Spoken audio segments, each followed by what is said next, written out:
Happy New Year, everybody. Happy New Year. Welcome to our board workshop.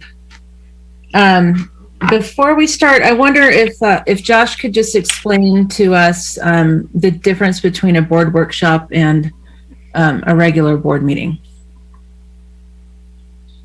Yeah, of course, President Rolfe. So they're both treated as meetings under the Brown Act, but the board workshop is really intended to be sort of a focused discussion among the board.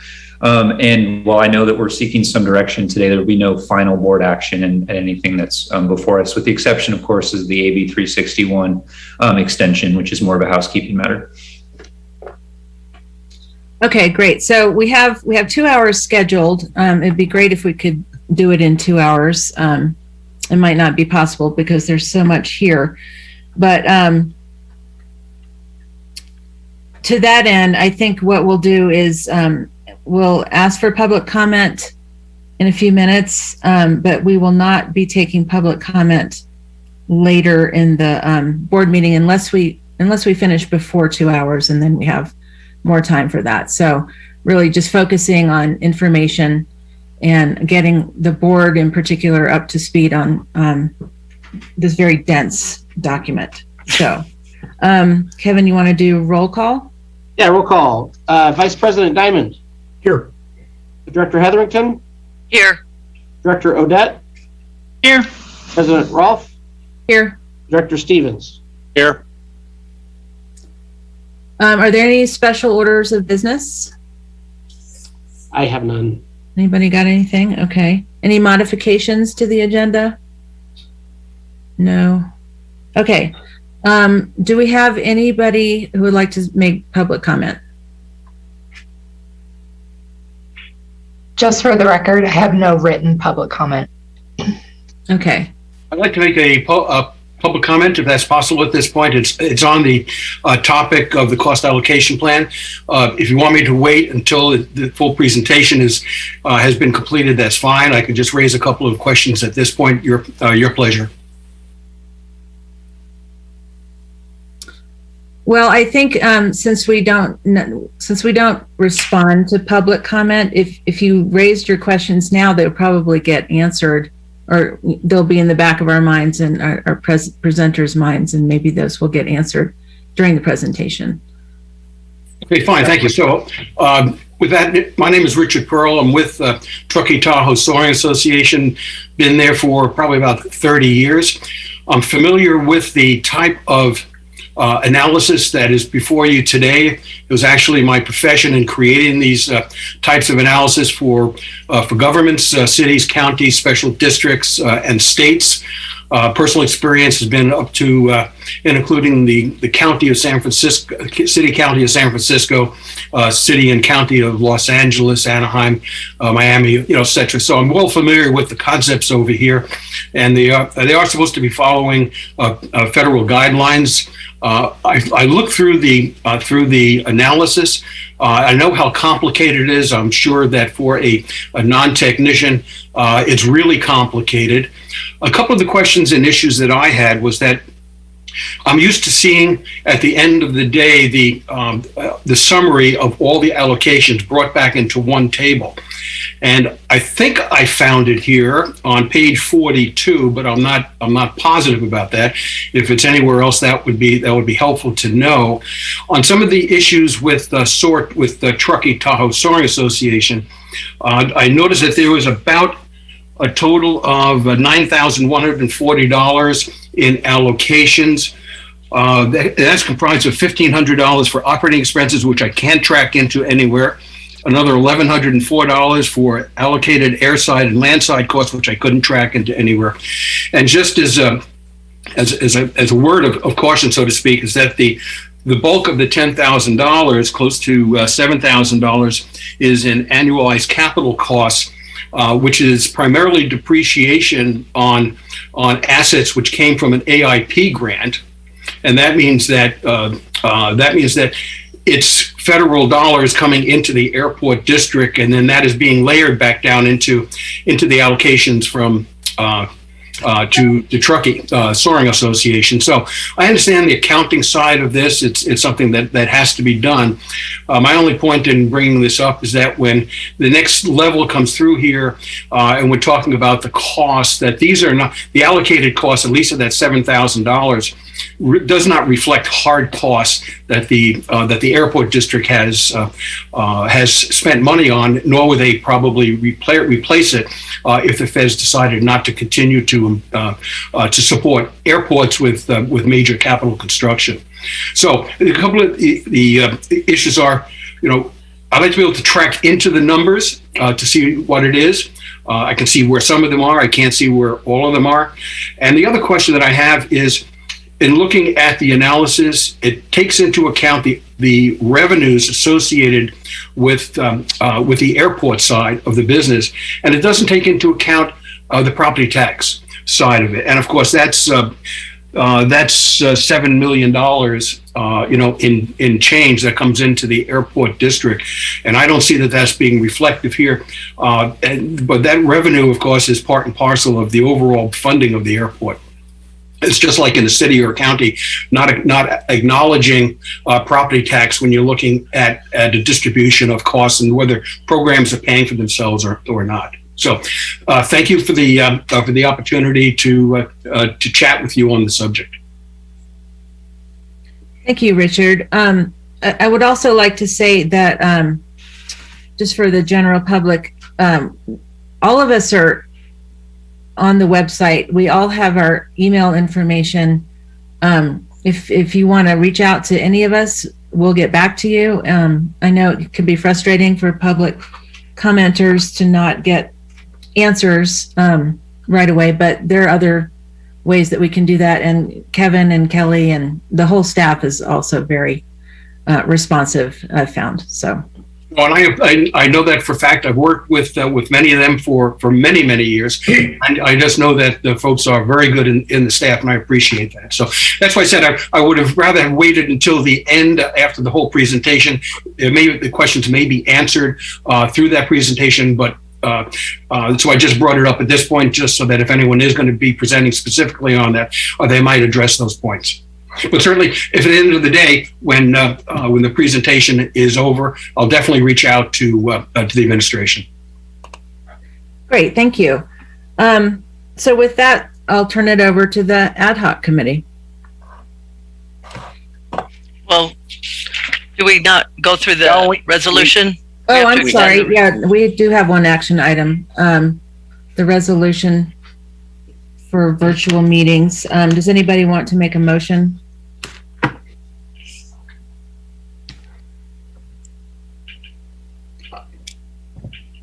I don't have the sample motion in front of me. I'm happy to make a motion that we do extend the virtual meetings for another 30 days.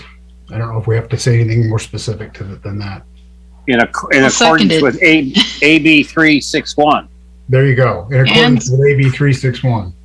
Move to extend resolution 2021-11 for 30 days as outlined in the staff report. I'll second that motion. Okay, is there any public comment? Okay, roll call. All right. Vice President Diamond. Yes. Director Hetherington. Yes. Director Odette. Yes. President Rolfe. Yes. Director Stevens. Yes. Okay, so now we'll turn it over to the ad hoc committee. I don't know who wants to take the lead, but I'm happy to start that. I just wanted to just verify that there was no other public comment for items not on the agenda before we got into this, or was Richard the only one?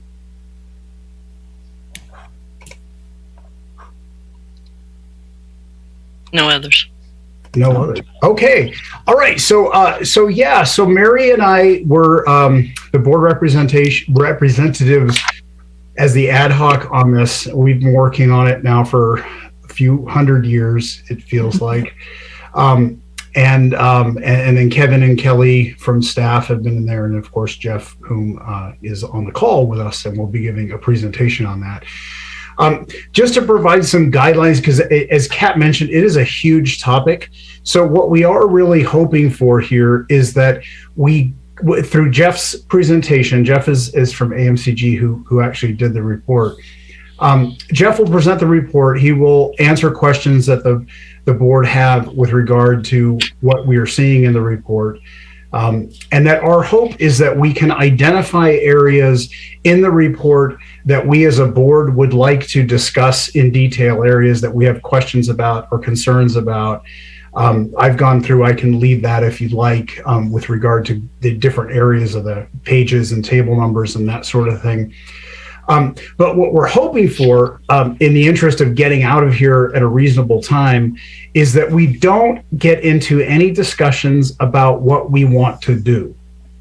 That it's really important that we compartmentalize this. So today we're just talking about the report, understanding the report, being able to digest what we've seen here, and then identifying areas that in future meetings we would like to discuss. There's a few advantages that we felt for that. One is that it does give Kevin a heads up with regard to the topics that we will be discussing, which gives him then, by extension, an opportunity to come back with some ideas for how these topics might be addressed and some more detail with regard to what the numbers that we're actually seeing.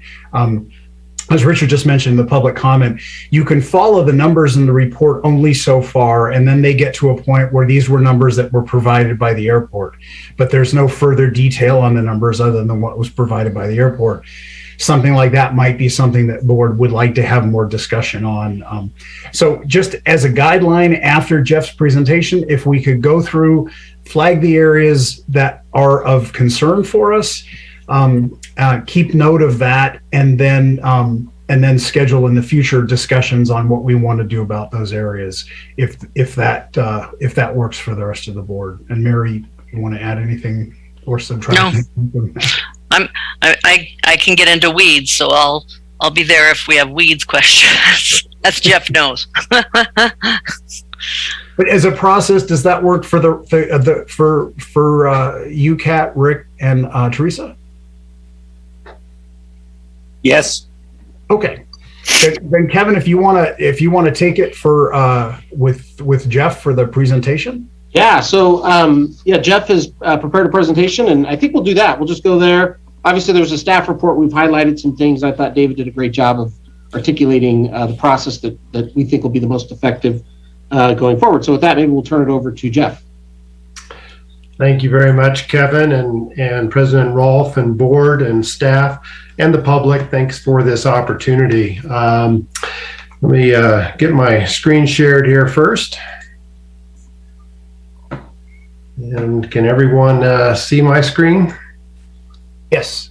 Yep. Perfect. Thank you. I just need to move a couple things here real quick.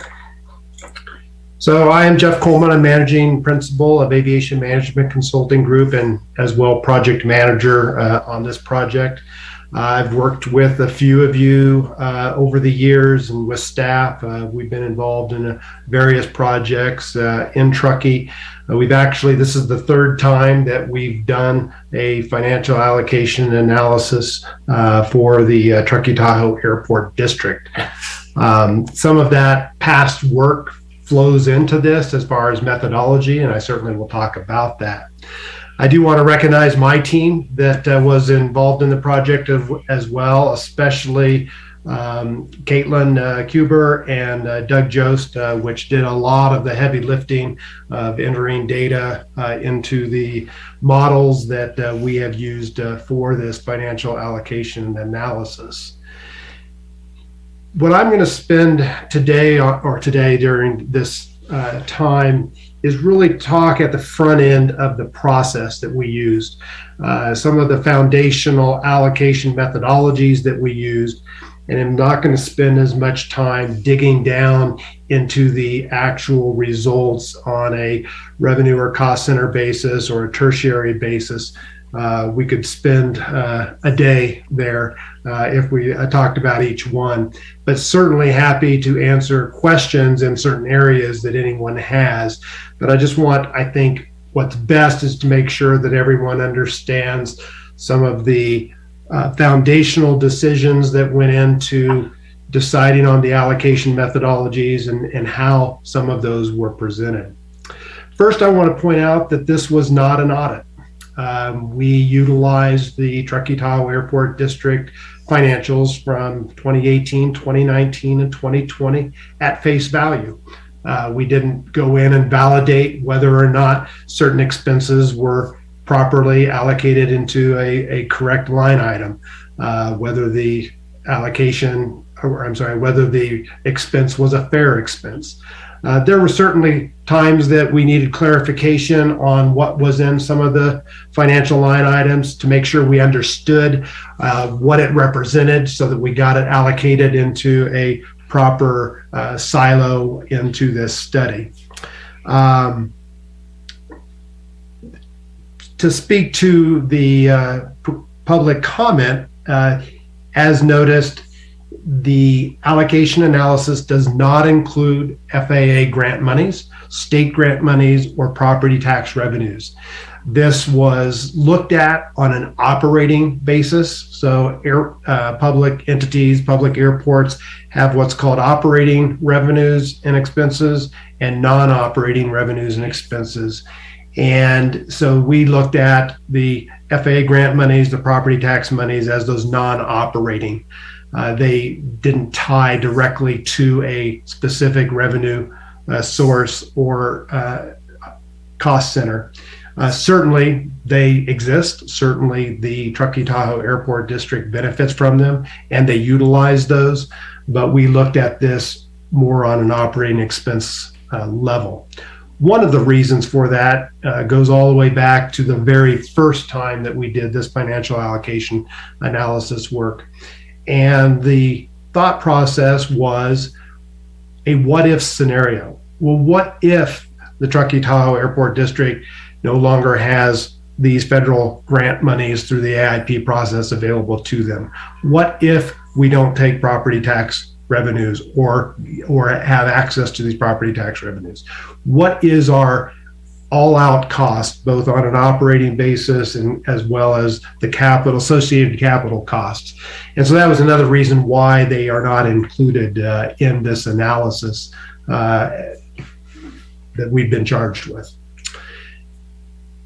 So that sort of sets the stage. The very first step in the allocation methodology is agreement on the revenue and cost centers. I know that on the screen, some of these words are pretty small. I actually, like I did in the report, have broken this down. So I'll sort of stick at the high level here first. We identified with the committee 3 primary revenue cost centers, that being the district, which is more of the entity itself, the governance side, the community investments that are made with the benefit of the property tax revenues, the noise and annoyance programs, and the non-aviation real estate. Then you go to the airport, which is really focused on the airfield, the surrounding land side that supports the airport, and the aviation real estate. That we put all under the airport primary cost center.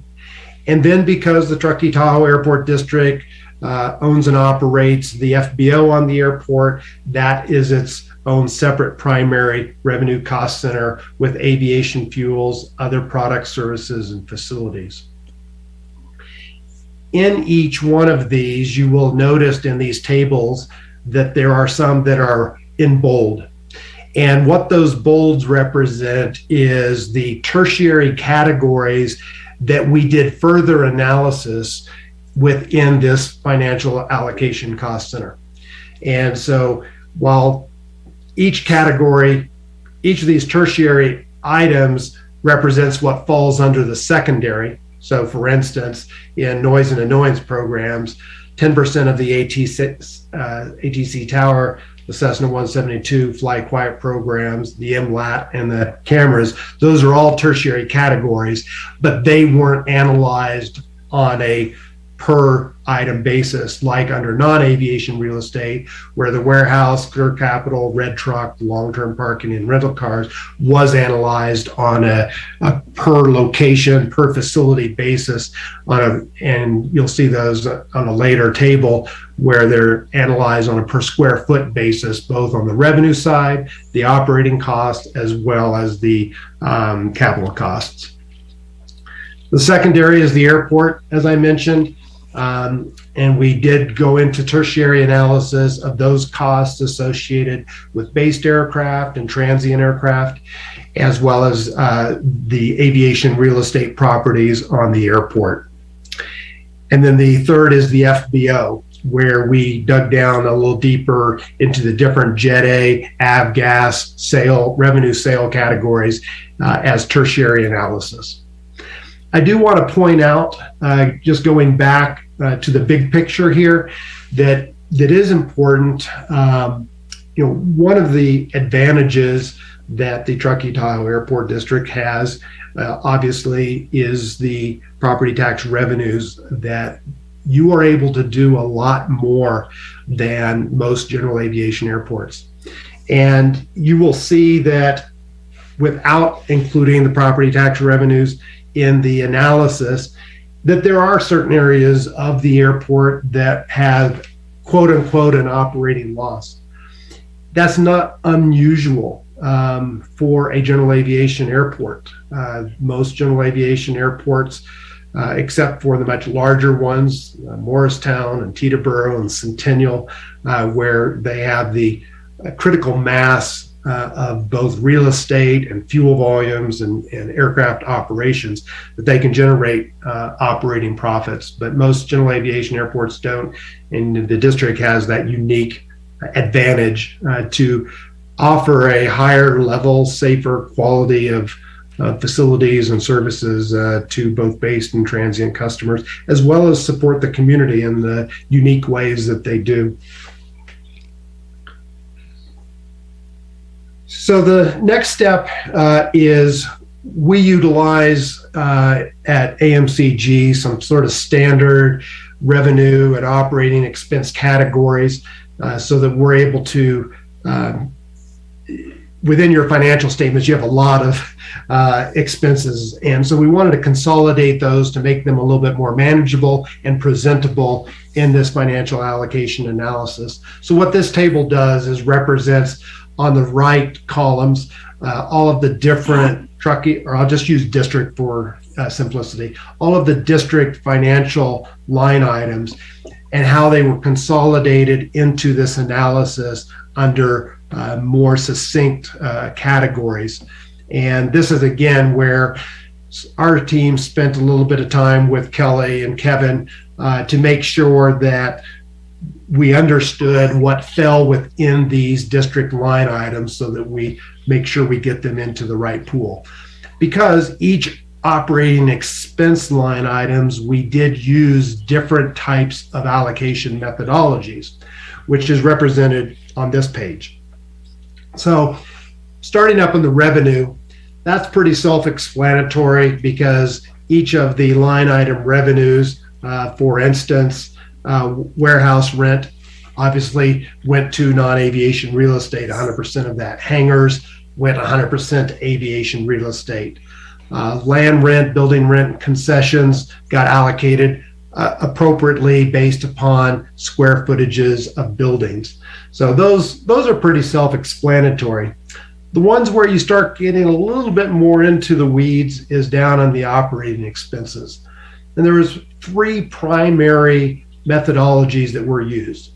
The first being payroll allocation, either on a time basis, how much time is spent by the district employees, or dollars. How is the payroll dollars allocated across? And that's two of the primary methodologies.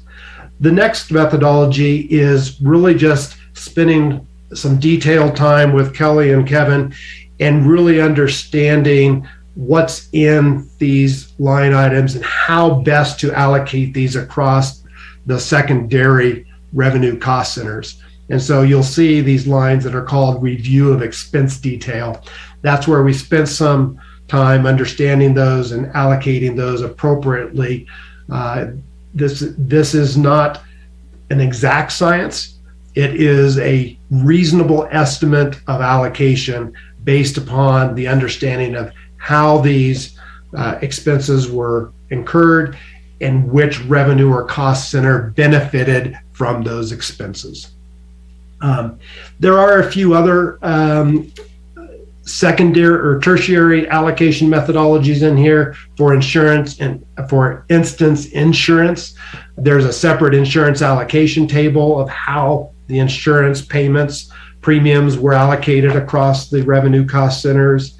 Sometimes there was facility maintenance, snow removal that was allocated based upon pavement or square footages of buildings.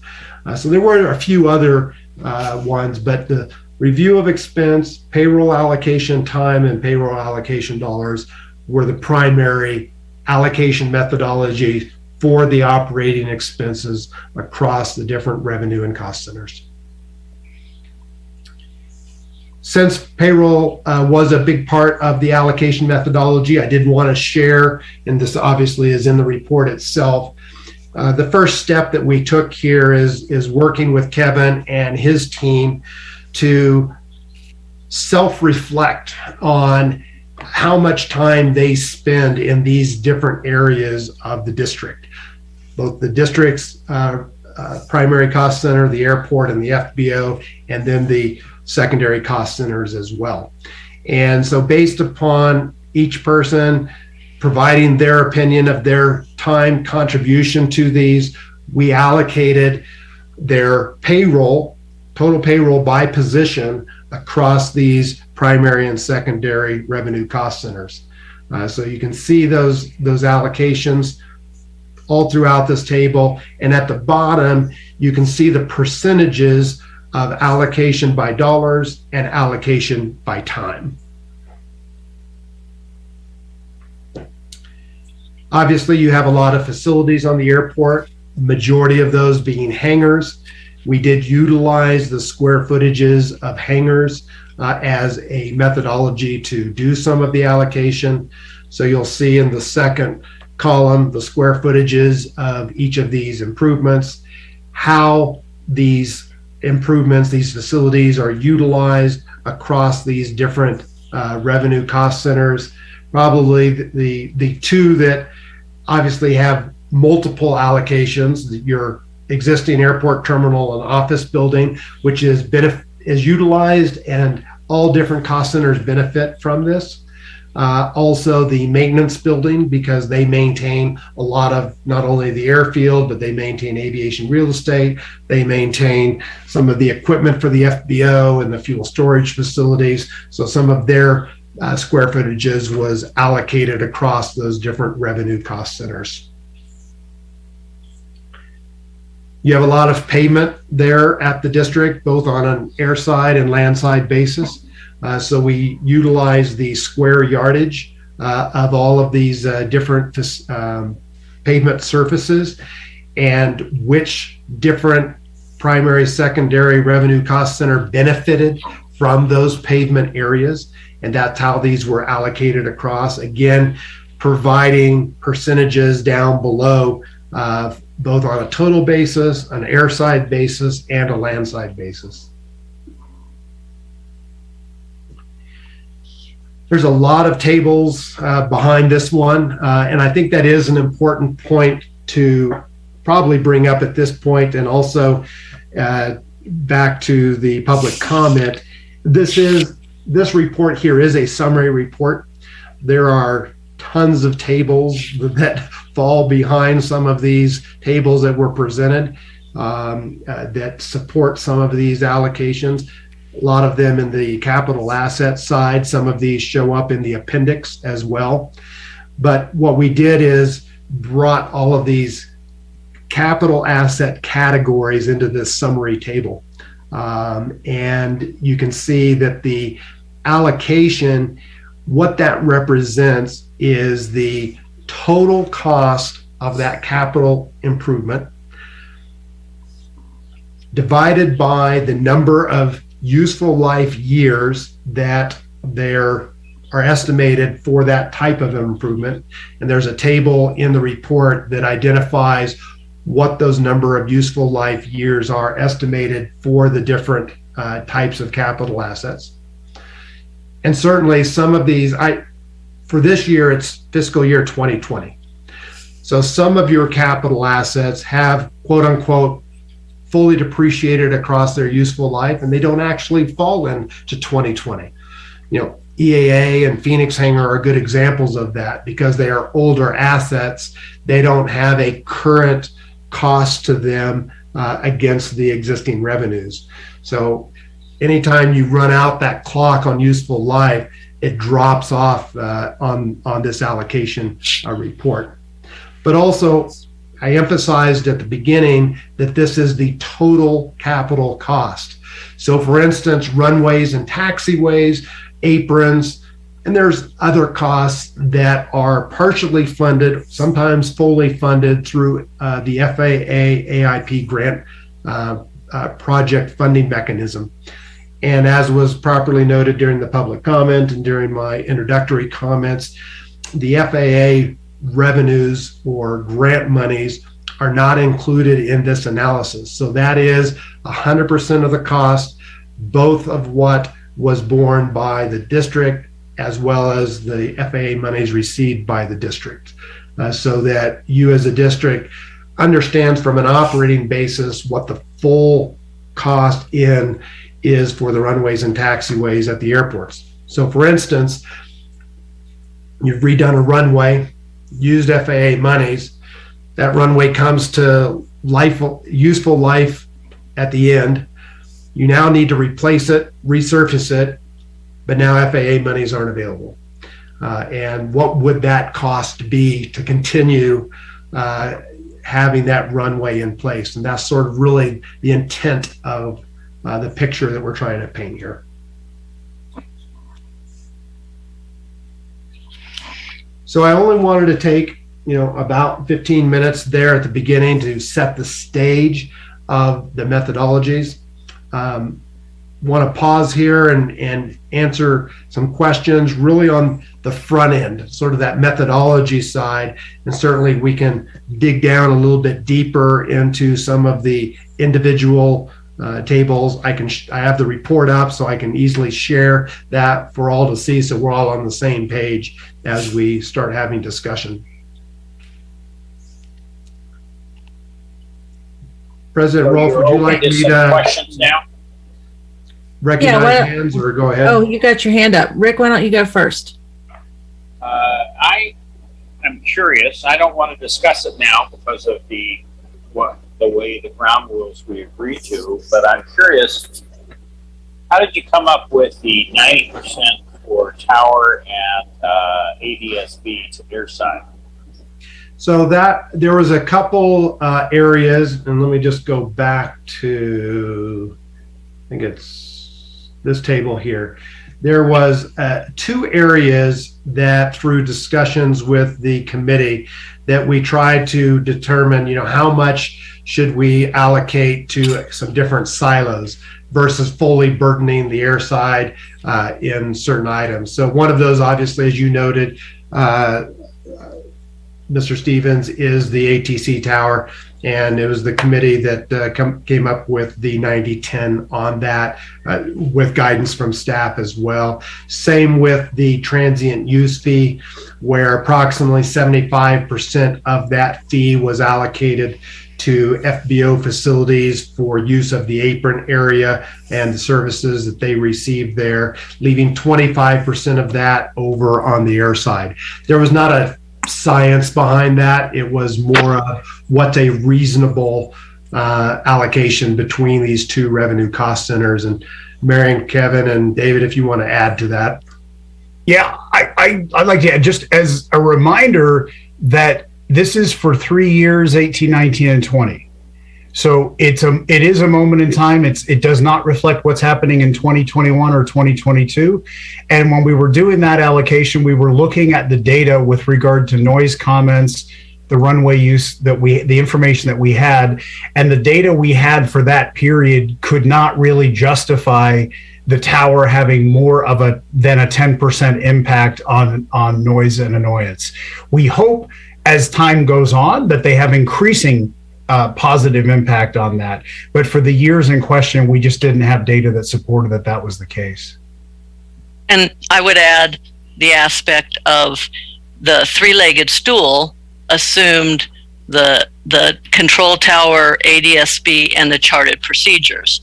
And since we don't have the charted procedures yet, it's still, in those years, there was no charted procedures, and we don't exactly know when those are going to come into play, because that was all the three together. The three-legged stool was the idea that was noise and annoyance. But without the three-legged stool, you're two-legged. Well, we don't need, I don't want to go into discussion at some point in the future. I'd like to, because I don't agree with Mary and David on that allocation number. And so let's talk about it in the future. Maybe if I could add one thing on the other thing that we did with the 75%, 25% for TU fees. Originally, we had that 100% in the FBO, which is probably where it belongs, and in the future, maybe that's where it goes. But a lot of airports similar to ours have landing fees. We've always combined those. That's something we may see in the future that, from staff level, we want to propose a change there. But that 25% TU fee on the air side would then go back to the FBO and replace that with a landing fee, which is the typical thing that you would use to offset your airside costs for operators. So, and I do want to reiterate David's comment, because it is a very good comment, that this is a snapshot in time. I think that obviously 2020 is more reflective of where you're at today than 2018 is.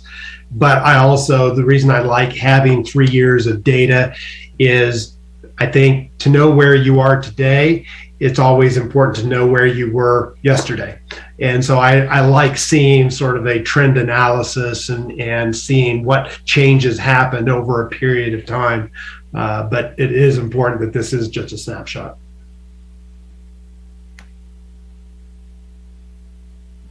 Okay, anybody else have questions? Teresa? No, I'm good Okay. so far.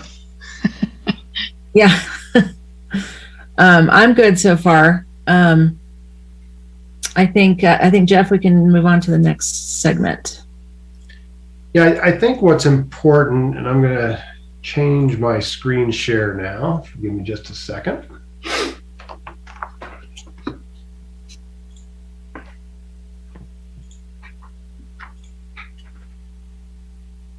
Let's make this.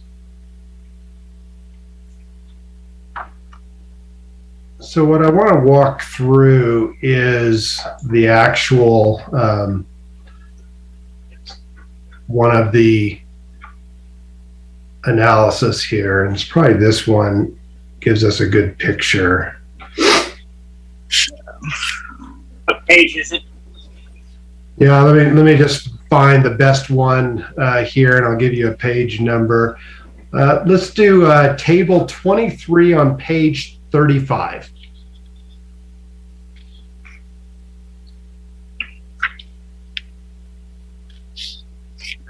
There is not a table on page 35. Well, There is on mine. table, And I read 3 and 5, and it's all text. Oh, it's page 32 on the report, but it's the 35th page in the PDF. Thank you, Teresa. I'm now on page 32. Table 23. I'll use that as page numbers. Table 23. Okay, Yeah, so that's Airport page 37. primary allocation summary. So that's page 37 in the PDF and page 34 of the document. Page 35 on me, but Page 35. Well, That's what okay, yeah. I need glasses. 23, whatever page it's on. This All right, is all so very fine print. Table 23, how I want to sort of just paint the picture here of, we saw these different operating revenues, operating expense line items, which what flows into this is based on that original allocation methodologies that I've walked everyone through. And at the bottom, we get an operating income, but then the annualized capital costs. So those takes all of those capital items that are allocated to the airport based upon their useful life, and they flow into these categories. And they're different numbers because you have some capital items, useful life expiring. You have new capital items that are being acquired, so they're being added on. So that's why you're seeing different numbers year to year. And there are the supporting tables in the appendix that will flow into those numbers. The same on the allocated airside and landside costs.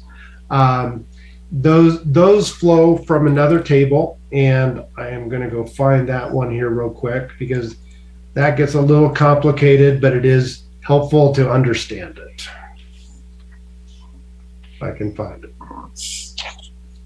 So that is on table 17.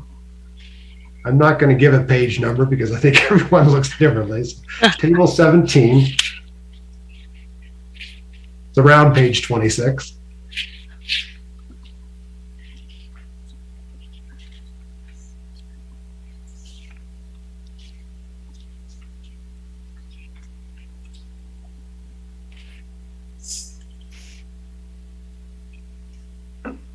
I got it.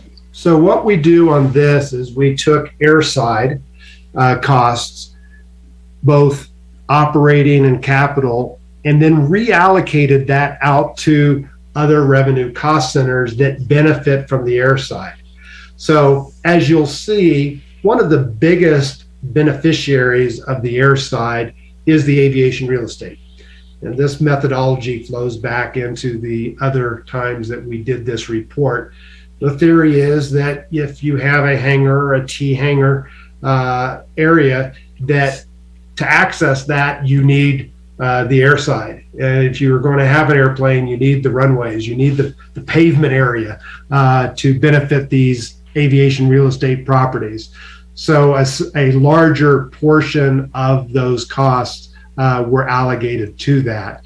Now, keep in mind, if you look in the far left, only 25% of the airside costs was allocated across aviation real estate and the FBO.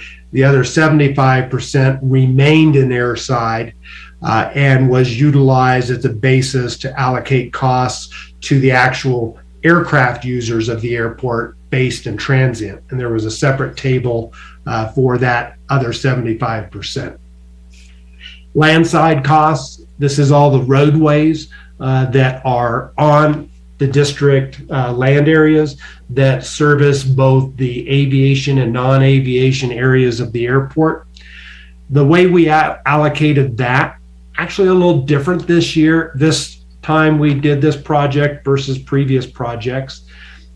We actually counted the number of vehicle parking spots there are with each facility. For the T hangars, we utilized one vehicle per T hangar, but for all of the others, I literally spent a good chunk of the day with Google Earth zoomed in, counting vehicle spots. Hopefully, if we do that again, you guys don't change your parking lots and I can use the same number. But that's how we allocated the landside costs across the different primary, secondary revenue cost centers. I'm going to pause there again because those were two big areas that had a lot of discussion at the committee level as well.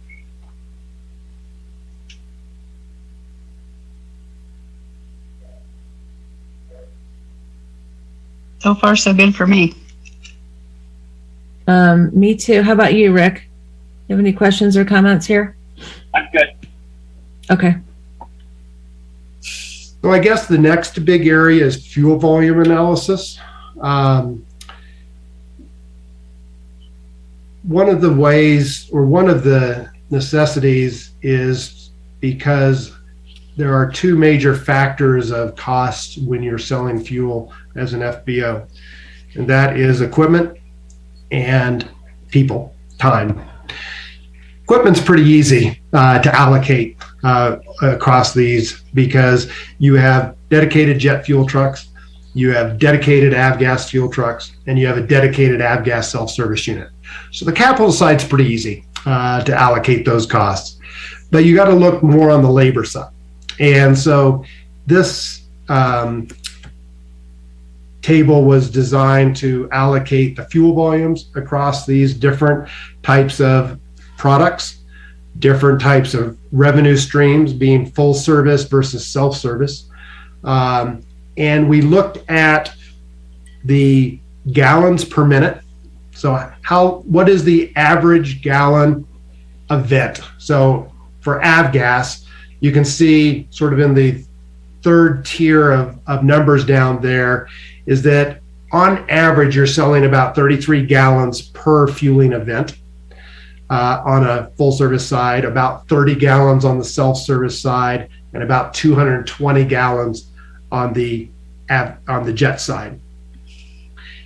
Each of the different equipments, whether it's a truck or the self-service unit, pumps fuel at a different gallon per minute rate. So that factors into how much time. Obviously, on the self-service side, you aren't utilizing personnel to do each fueling event. You're only using personnel to make sure that the tanks are topped off, that the filters are checked, that there's daily sumping. So that's factored into that payroll time cost allocation. But also we looked at, well, how much time between an avgas full service event at 50 gallons per minute versus a Jet A event based upon the average gallons per event. And you'll notice that they're actually pretty close. So what that allowed us to do is allocate the remaining payroll costs across the Jet A fueling events and the avgas fueling events equally versus having to separate them out and not doing it by gallons. Gallons, it would give you a much different number.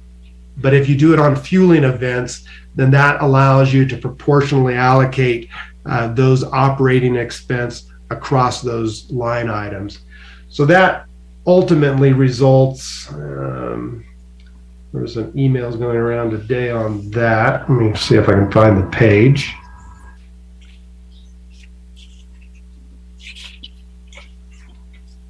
Here it is. So table 32, my page 45.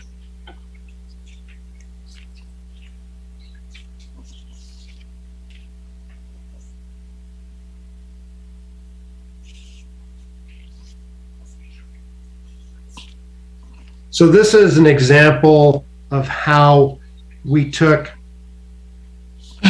allocate everything to the primary revenue cost centers. Then we go and allocate everything to the secondary revenue cost centers. So secondary from an FBO's perspective was fuels as a whole, other products and services and facilities. And then we took the fuel secondary revenue cost centers and dug down one level deeper into the tertiary by these 5 tertiary categories: Jet A retail, contract, CAA, avgas full service, and avgas self-service. And while you can't tell a lot by the numbers up above, except what the overall operating net income was on a per product basis, whether it was positive or negative, you can really see a little bit more in the last part on the per gallon side of things.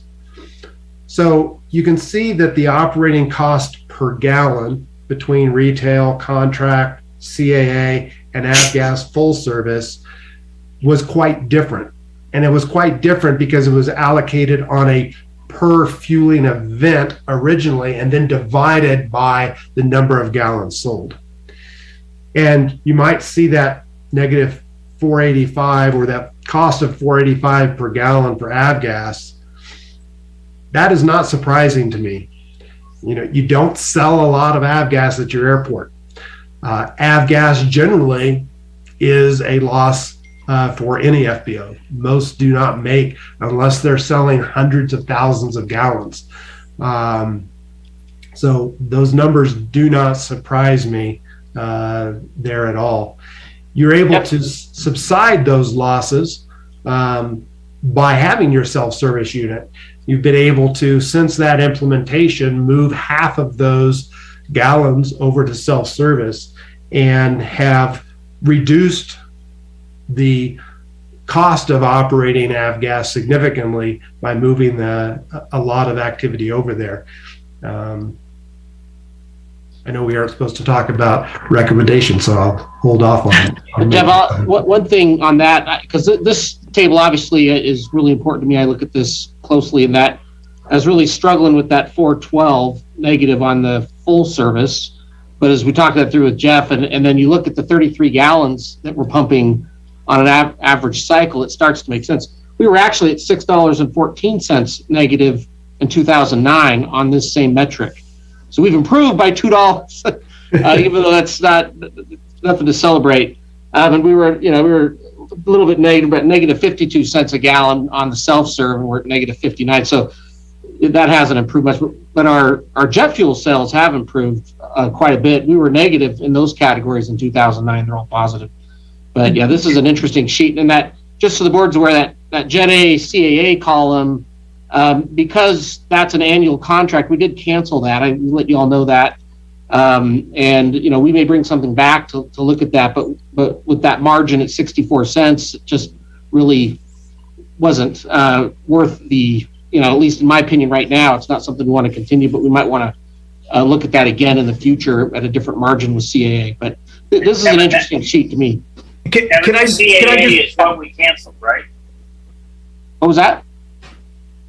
CAA contract thing is what we canceled. For now, yeah, because they don't give you any other option. It's an annualized thing. But yeah, right, we don't do that in 2022, but this is the 2021 numbers. 2020. Sorry, 2020. Yeah. Can I just caution us that we are now starting to get into the discussion of a particular item, and the reason that we felt like it was important to separate that is that so the public would know when those particular discussions were going to happen, so that they could be here if they had an interest in fuel or interest in the leases or something like that. So I would just encourage us to kind of not start dissecting that stuff yet. Yeah, and the main reason, thank you, David, for that, and the main reason I wanted to is more of a flow of that methodology that we've been talking about and sort of how it impacts the different line items as you get down into a more lower tier, the tertiary tier of these revenue cost centers. And as you review this report, wanted you to have the benefit of how the breakdown on these either per gallon basis, or if we were to look at the real estate side on a per square foot basis, it's basically taking the numbers above and dividing by the square feet or the gallons in this situation. Yeah, apologize if I started down a path. I guess maybe I could use a little more clarity about what, because just, trying to talk about what's on a sheet and what it means, I thought maybe one of the things we want to do, but if I don't want to cross any lines over what the board wants to talk about. I asked the question because I was a clarification question. I don't want to discuss it. The clarification so I could understand what we're talking about. And I would like to continue to ask clarification questions without discussions. So there, David. Rick, I wasn't referring to you in my comment there. I always take it personally when you make No, not at all. I think it was directed at me. Clarification questions are great. I just think I felt like we were starting to get into, when we were comparing to previous years and all that we might want to isolate those. Okay, yeah, that's fine. I follow what you're saying, David. So I really would like, I'm sorry, President Rolfe, go ahead. I said it's also noted. I mean, I think at the end of this meeting, we'll do some prioritizing just moving forward. And clearly this is one I think that we were all very interested in. So there's a lot to digest here. I think that's recognized by all. Hopefully you've had a little bit of time between when it was released to the board on the 22nd and now to digest. And I really want to pause right now to see if there are certain areas that you would like more explanation on, or to dig down a little bit deeper in certain methodologies or results. Happy to answer any of those questions. No, I'm ready. When the board is ready, I'd be ready to make some suggestions about areas we might want to discuss later once all the clarifying questions are over. I know that I'm just conscious of the fact that Teresa's only got an hour and 5 minutes with us. Right. I said 5 o'clock. She's got a couple hours, I think. Yeah. Oh, sorry. I'm on the East Coast, so I did my math wrong. Oh. I find the gas, this last table, pretty easy to understand. It's the table we discussed before. Then I'm still having trouble wrapping my head around. Kelly spent some time with me, helping me through it, but poor thing. Was that the airside, landside allocation? Yes.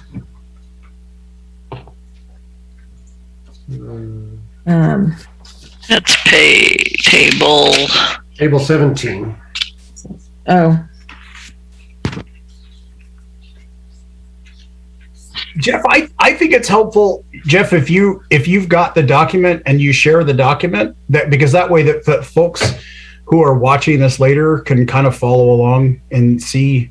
That might be more valuable than looking at our faces. You bet.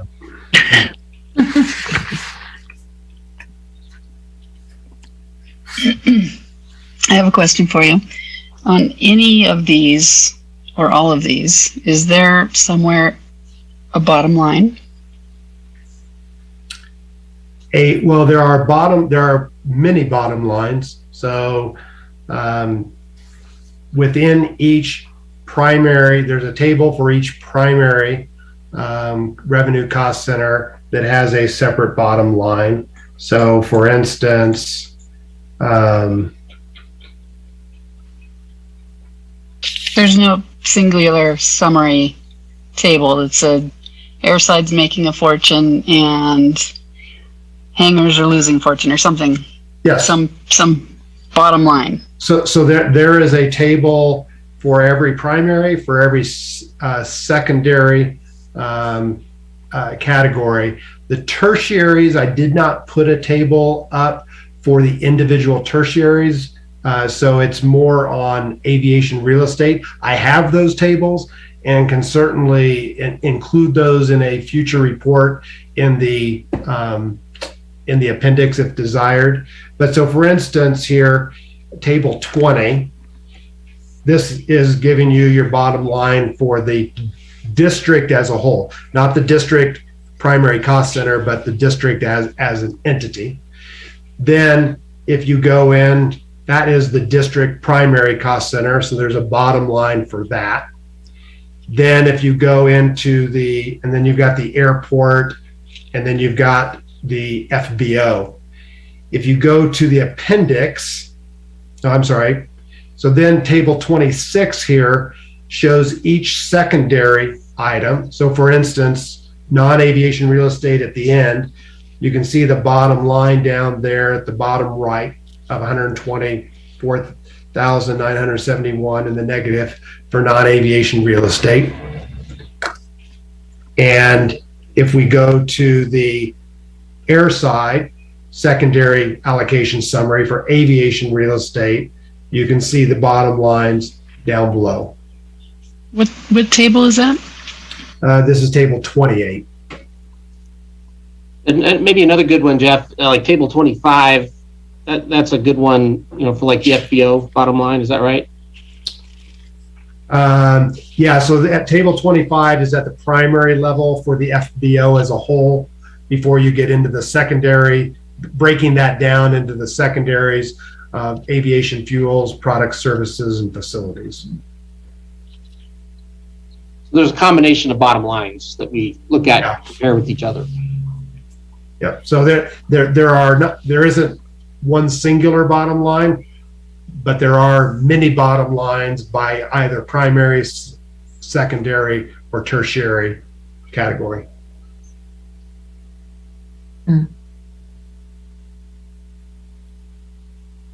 Kat, do you want more explanation on table 17? Oh. That was the 25%, 75% split.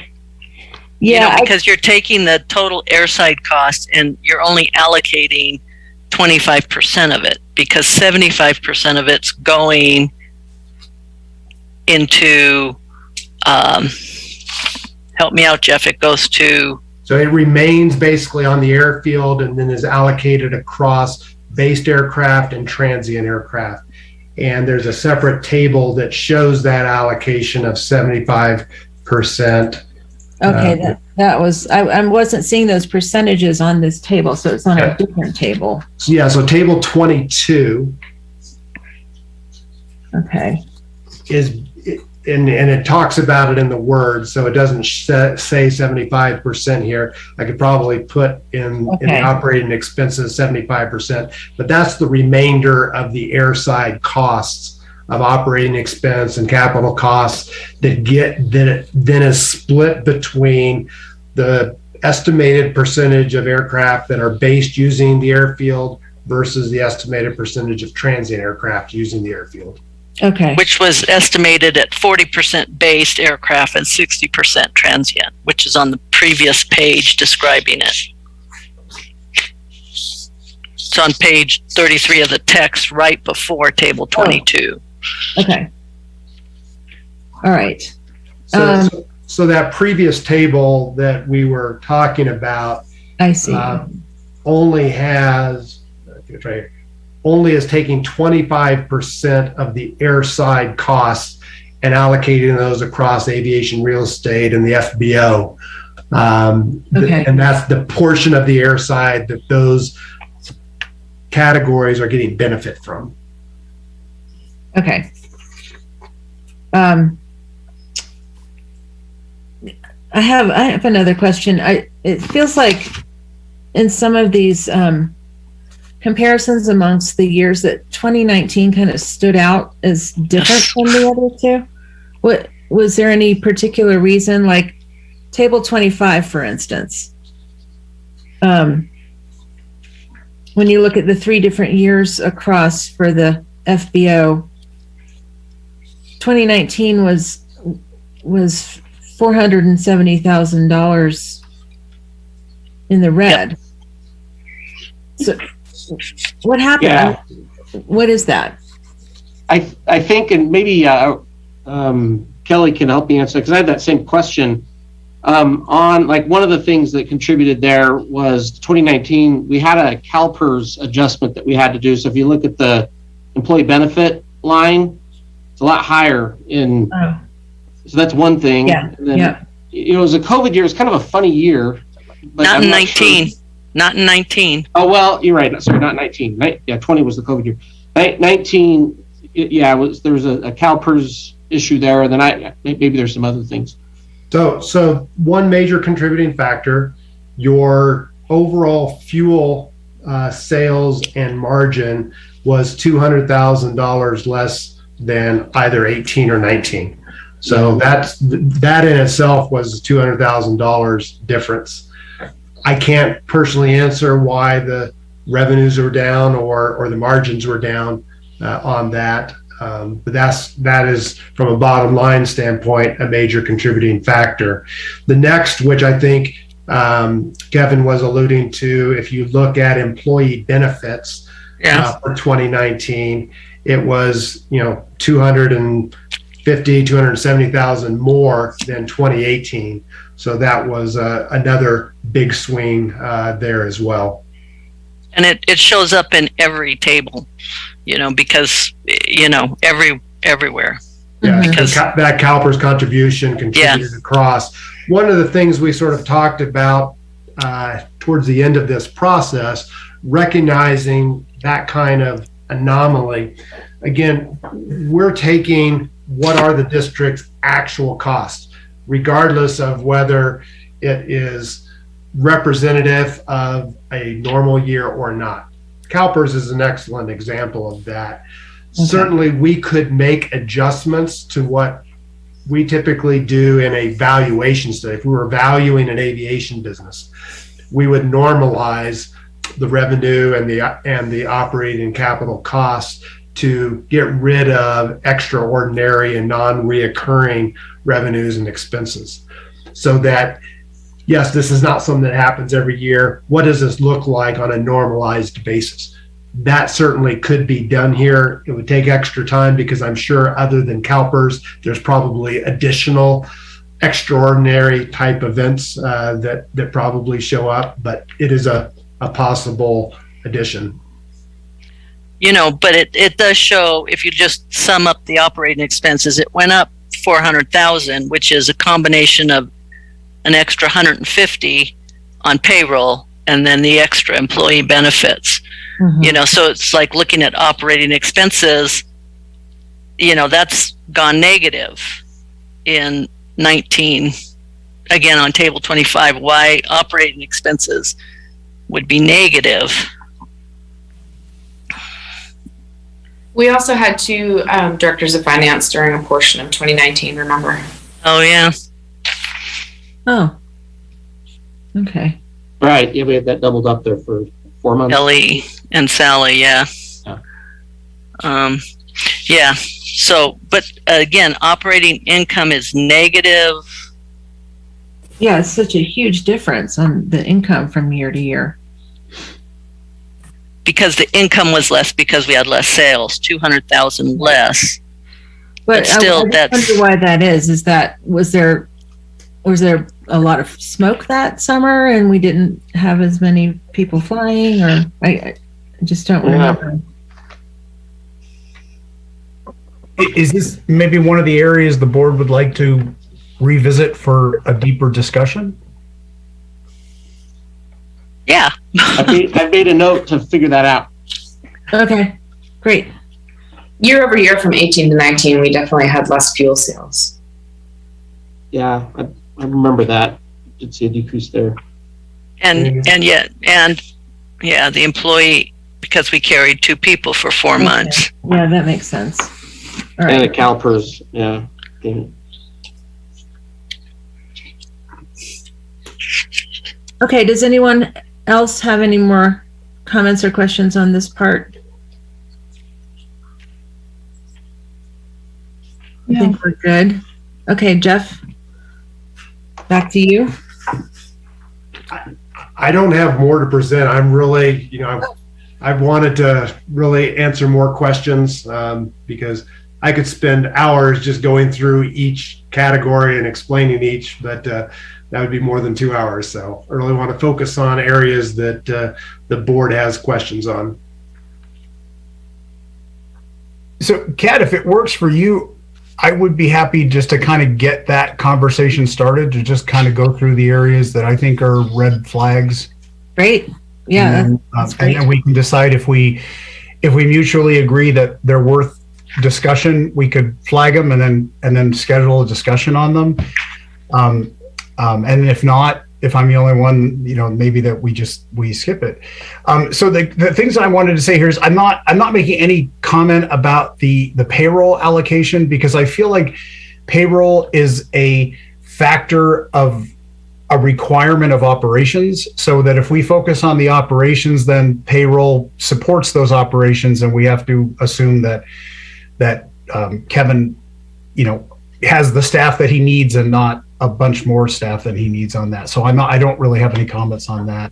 I would like to say, though, it is 2.54 million is our payroll, and with the 50% load, under employee benefits, it goes to 3.77 million. And, that's a number that we all should keep in mind when we're thinking about payroll.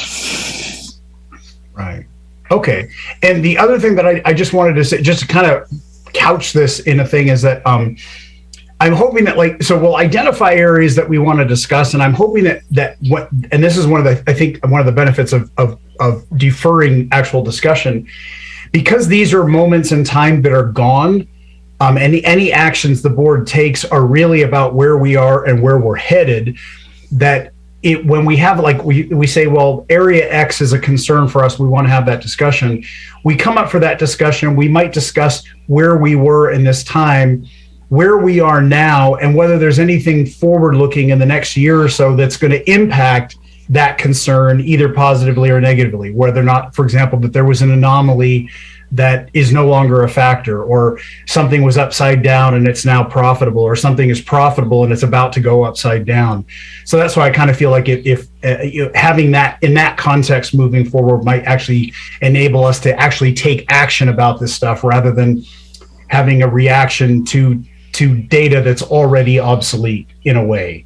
You know what I mean? So because we don't want to necessarily make decisions on that unless we know that we're in the same situation that we're in now. So that said, my references are to printed page numbers. So the page numbers that are actually printed on on Jeff's document. So not a PDF page number. So I apologize for that. But if you've got a printed version or you're looking at those, this will work.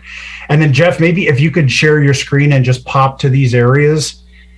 And then we could see the first one is on printed page 39, table 26, which is the first secondary summary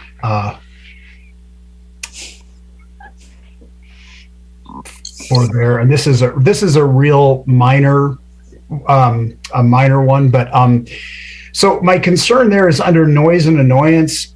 And again, not for discussion now, but just to see if the board is also curious that we could schedule the discussion later. Is that we have a pretty noticeable drop in investment in noise and annoyance for 2020. And I just wanted to find out if that was an anomaly or whether that was the start of a trend. Is anybody else interested in flagging that? I am, David. That was Rick. I am. Yep. Okay. So that's we've got our three people there.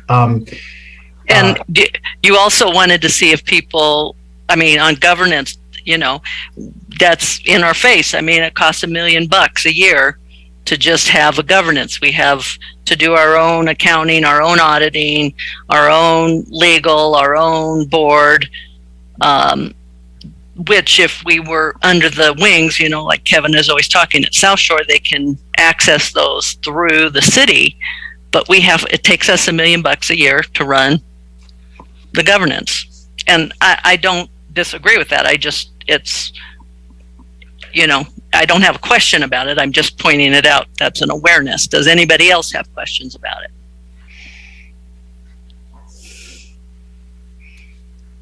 Well, Mary, how can we avoid governance given what we are? I agree. I agree. I'm just that it's costing us about $1 million a year, and that's property tax money, and that's the appropriate use. I just wanted to kind of go through it, each set of 3 columns, if anybody has comments about any particular thing. Like in community investment, there's $1 million to $1.4 million, and that's property tax dollars, and we're good with that. The question mark. It's putting it in our, making us aware. Yeah. On the same table, you have noise abatement, which has nothing in it until you get to the third set of summary. Is that appropriate? I guess it is. But then you have a line item for PR noise / community investment. Is there doubling up there? And then there's, yeah. So the line item, I'll answer that. The PR noise community investment operating expense line item obviously has those 3 items in there. And so the allocation, a lot of the PR is falling under governance. A lot of the community investment obviously is falling under the community investment secondary item, and then the noise is falling under noise. And so that's the proper allocation there. On your first question related to noise abatement, it's an operating expense line item, which clearly falls under the 3rd secondary category of noise and annoyance programs. But So doesn't I'm not follow clear. numbers.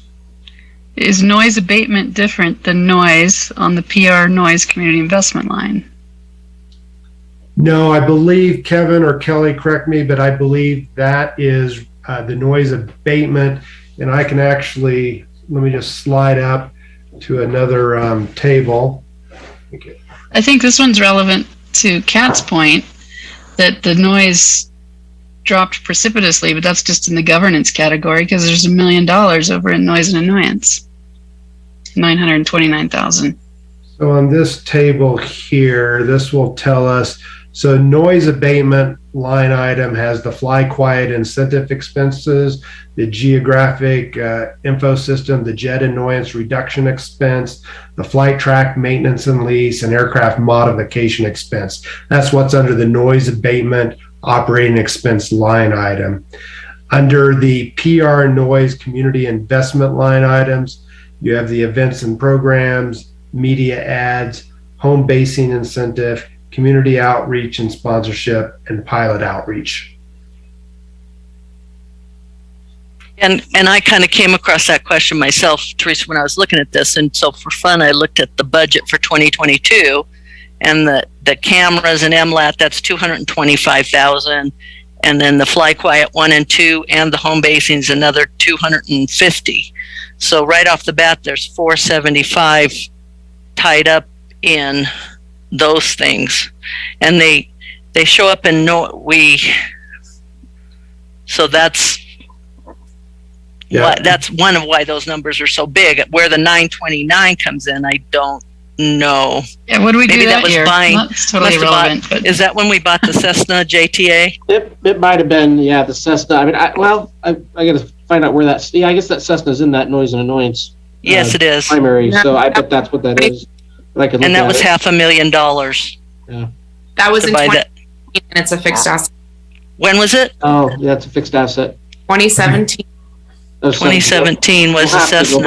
back. We need to go back and look and see what that is if we can. But also, I just want to clarify to answer one of the questions, because you see noise in two different places. There's absolutely no double dipping or counting things twice. So all of the allocation models that we have created, even though we're moving things around from the financial statements of the district, we reconcile back to the district each and every time we work within these models to make sure that all of the revenues and expenses that are in our models is equaling the total revenues and expenses within each year of the district. So I can guarantee you there's no double counting in there. There may be some words that is representing two things. So like out of the PR noise community investment line item, it was the home basing incentive that is primarily falling into the noise and annoyance column, because that's what the home basing incentive is designed to do, is you give them that discount to make sure that they fly during certain hours, which is all about noise and annoyance. So what I'm hearing is we need some clarification in this noise and annoyance that Kevin's gonna dig down in. Yeah, we could look at that. Community investment, I wonder if some of that air show, we didn't do Well, it. yeah, oh, that's up 200. top. Community investment Get is, it yeah. online. I'm looking it up right now. I'm pretty sure it was the Snowcat that was a holdover from the year prior. Oh, yeah, Snowcat. We also didn't do an air show. I'm not sure how the Snowcat is noise, Yeah, the Snowcat Well, was, community investment, I think, is what we're saying. Investment. but the 929,000 is allocated to noise and annoyance, not community investments. Right. That's another And this- 557,000. I think the goal So yes, is I would like some more drill down on that. And then one more question, if I may, not on that line, but the same table, air show. What did we spend 192,000 on in 2020? Did we even have an air show then? Yeah, so I sent out a whole summary of that a few months ago. And so there was some of those costs that were related to the 20 deposits for another show. I can pull that out and get it. But the flyover that we did was about 90, and then I'd have to go back through all those things. We also paid out the 66,000.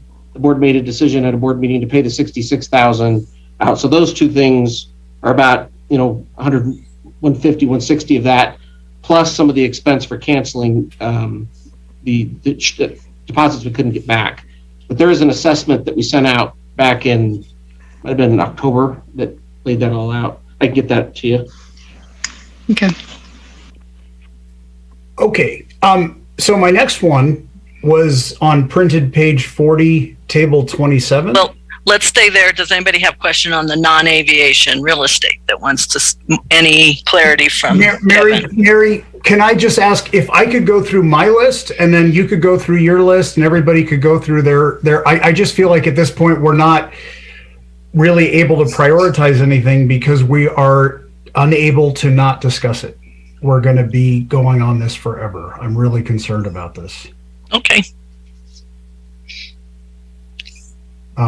Yeah, I don't, I mean, I want everybody to have their say on it, but I feel like I'm just concerned about it. Anyway, so really quickly, for me, the warehouse is a flag based on operating expenses and EBIT loss. Does anybody else want to flag the warehouse for further discussion? Yeah, it's,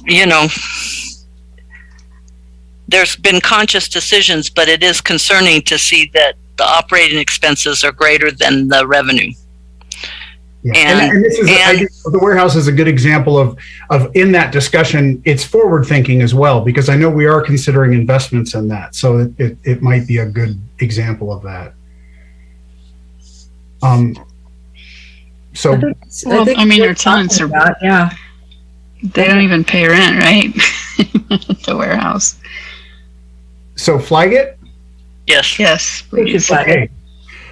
The only other flag I have on that one is Red Truck for the same reasons, operating expenses and EBIT loss. Does anybody else want to flag Red Truck? I would. It seems like it's kind of an overall thing of anything that was on field or off field. If it's a private entity, it should be making money for the airport, it would seem to me. And to find out that in fact we may be subsidizing it, that concerns me because it's a private entity. Certain things that are more public geared, we have made these choices, but a private, I would like this more detail on this too, to talk about it. Anyone else? Yep. I agree. Okay. All right. So we'll flag that. And then, does this all go under the rents and the rent study? I mean, is this going to be part of, when are we talking about that? I thought that was coming up in the next meeting or two. yeah, but that also includes part of the aviation real estate. This is just non-aviation real estate that in this particular, these 5 columns. Oh, okay. Yeah. I see what you're saying. Yeah. Those are in those studies, though, that are coming. Yeah. And right. Clear Capital as well. Yeah, they're all there. Okay. Exactly. And so the other 3 on for me here were not issues. And then going to page 41, table 28, under airside, I've got a flag under maintenance for a $1 million increase from 2019 that I'd like to have a conversation about.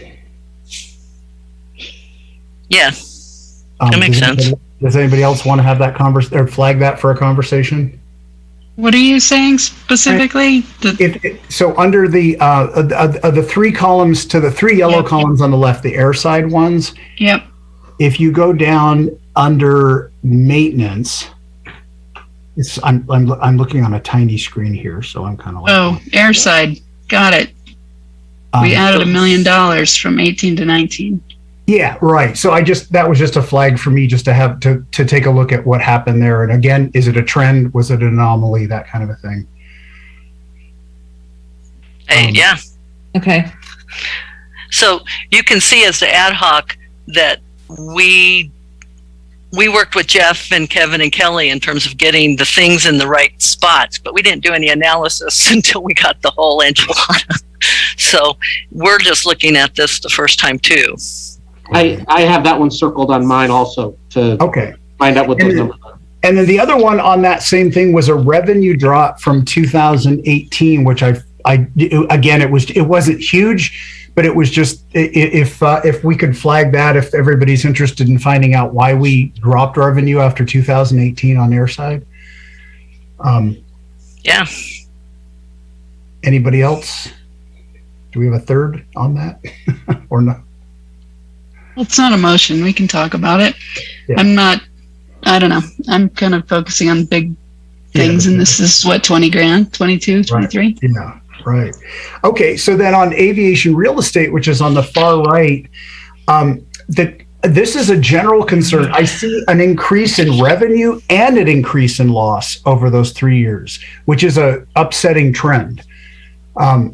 So I would like to flag that just in general, just to find out why we're making more money year over year and we're losing more money year over year.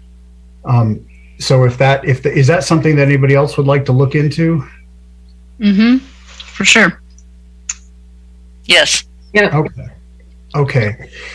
Then Jeff, if you could go to page 42, table 29. So on this one, I've got a bunch of flags here, but I've got a flag here on the Sierra Aero, and I'm going to combine them, the hangar and the office.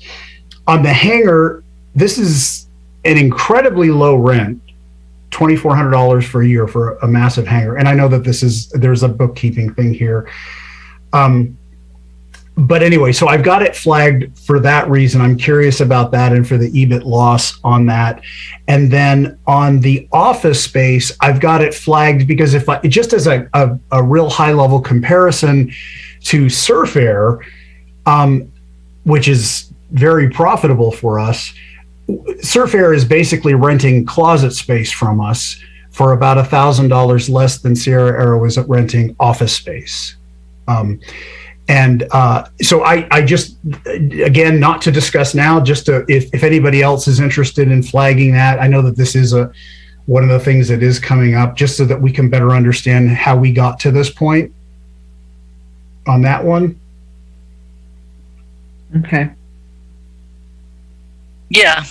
It's something that I've wondered quite a bit about. I mean, we're losing 48, we get paid $3,000 or $4,000 a month from them for the 88,000 square feet of exclusive use, essentially. And, again, that goes back to my private enterprise on the field.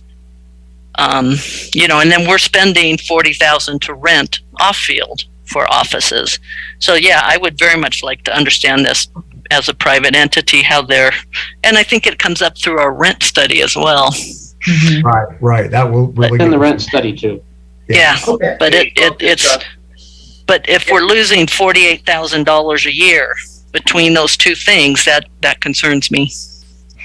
Got a long-term lease on this thing too. Not long-term, but medium-term, 6 more years. You're talking about Sierra Aero hangar and office? Yeah, just together. Just combined. Yeah, it's yeah. Okay, and then so the next one I had a question about or wanted to flag was EAA for two reasons. One, I think is just, and I'm not an accountant, as you can tell by when I talk about this stuff, I barely even understand numbers at all. But I think that this is part of a discussion about policy instruction 311 about how we handle these kinds of things. So I'd like to flag it from that perspective. And I feel like there should be some rent listed here, even if the rent is later subtracted or discounted for a decision that they make, for whether it's 311 or whatever the decision is. It just seems strange to me to not have, like, to have zero revenue listed here. It seemed like an odd practice. Is anybody else interested in flagging that one? And I think in our discussions, Kelly has talked about, sure, that's her intention going forward, and that'll be good going forward. So I agree, because the books should align, because it would make it easier. So in 3 more years or 5 more years, if we do this, if her books align with these categories, yes. Yeah. Okay. The next I slide agree. I had was the T hangers for the operating expenses, and I say this as a T hanger resident, tenant. I'm not looking to, but I would like to find out about why we're upside down on the T hangers there. Again, 1 year. This is 2020. Maybe it's not that way anymore, but I'd like to flag that for a discussion if anybody else would like to. Yeah. Thanks for going through this and This is great. finding this approach. Yeah, because it's like we're not delving into it. We're giving that to Kevin to delve into, but Right. it's like, why? Find me the whys. Okay, and then the exec hangers, I didn't really find an issue with the exec hanger line there. I did find one on the super exec hangers. I'd like to flag that because I'd like us to discuss.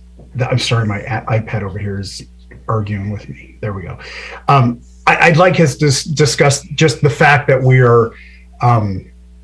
I understand that there's a debt that's being paid down there. The question is whether or not the super exec hanger should be upside down while that debt is paid. Maybe instead the cost of the super exec hanger should be more expensive until the debt is paid, and then that. But I would just like to flag that for a discussion if anybody else would like to. Yes. Yeah. Okay. Yes. Okay, on SOAR Truckee, I've got a flag for the same as EAA, just because I think these two basically are together. We need to rethink in policy 311 how we deal with the discounts, how they're applied, that whole bit. So it's the same thing there with EAA. Does anybody else want to flag that, or just combine that with the EA, because it's kind of the same discussion, I think. Yeah, I think. I don't know. They're different animals. Well, they're different animals, but in the abstract, the concern that I've got about is, and again, not getting into the discussion about it, is the accounting aspect, which you mentioned, like Kelly said, that there will be rent listed in there, but also to have the board revisit how these discounts are considered and applied for the community benefit. That is just the discussion. I would like to have the discussion, because that was made long before I was a part of the airport. So I just thought if anybody else was interested in that, we could flag that up. In fact, it might be a fairly easy discussion. Well, I also think it's important because with both EAA and SOAR Truckee, if we're not quantifying the rent specifically, then that affects how much we can charge for rent for other entities like Skydive, right? Yeah, that's correct. Yeah, I would agree with that. Okay, and then coincidentally, you mentioned Skydive is another flag there. It's not a huge loss, but I do feel like I would like to flag that for discussion, because I am concerned about commercial entities operating at any kind of a loss to the airport. Mary mentioned that before. So I would like to have a discussion with the board there about that. And I know that coincidentally, we also have the rent discussion coming up, so that could factor into that. And then, with Care Flight and Surf Air, thank goodness for Care Flight and Surf Air. That's what I say. So on page 44, Jeff, table 31. So on the aviation, I've got because they're tertiary breakout, I've got some comments on that. And in fact, you covered most of them, but just under other products, I've got a flag there for operating expenses and for payroll trend. So we've got a trend of payroll climbing up there, and I don't know if that was coincidental in those 3 months or whether it's a concern for me because of the operating expenses that we've got in there. Would anybody else like to flag that from the FBO? So for clarity for the rest of the board, other products and services are things like the GPU, the tugs, the lav cart, and the water. And those are all, a lot of staff time. And so, yeah, we should be thinking about that. So flag that one too? We're almost so don't panic. I say yes. If you're needing 3, you need other people saying yes too. Say that again, David. I'm not sure exactly what you're. So do you see the here? I'm pointing at my screen. Do you see me pointing at my screen? Just when you think there's nothing more that we could do with technology, I'm pointing at my screen. It's like, hey, why can't I point at my screen? So the payroll under there, what Jeff is now highlighting, it's showing a trend each year of going up. It's not going up substantially, but it is going up. And so but that was just a curiosity of mine, why we're seeing an increase of that. Is it because we're adding services that are requiring more staff time, or is it the cost of the folks doing the work has gone up, and is that trend continuing, or has that trend stopped? And just also that the operating expenses based on our revenue was pretty tough. So that was just a look at that. Yeah, because our revenues are like 60 to 80,000, and our expenses are 4 to 570. Yeah, that's interesting. So just again, I don't know where to lead. Just if we could have that discussion, have a breakdown of maybe how we got to that thing, or what we're looking at forward thinking, if we think that there's anything to do there, or if it's going to correct itself. And then the last one on this one, just the facilities, exactly the same thing, which might be related, is that we have an operating expenses concern there, and we have a payroll trend. Look at that. Now we're getting super fancy with the highlighting. Ooh. No, Jeff. I'm learning my computer. So that was so maybe that's, in fact, these probably, my guess is probably they're the same discussion or a similar discussion. Because I'm guessing some of the people and some of the staff is carryover. But is that an area that others would like to flag? I'm coming back to what's in facilities. I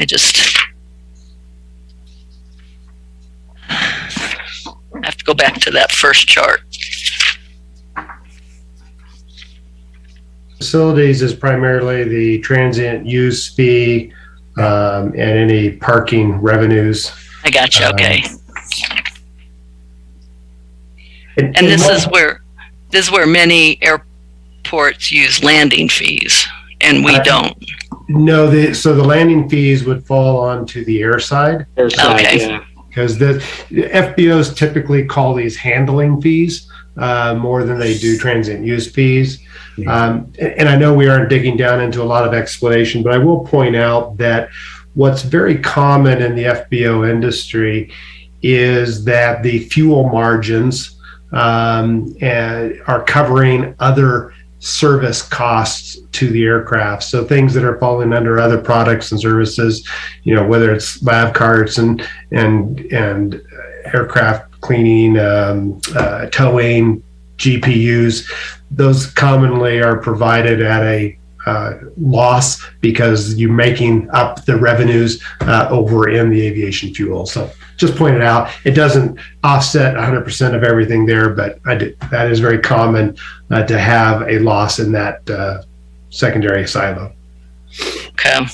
I'm guessing because we know that we have a rate fee discussion coming up at some point that basically is already flagged for us, I guess. Yeah, we're going to be talking a lot about that stuff. Yeah, so that's okay.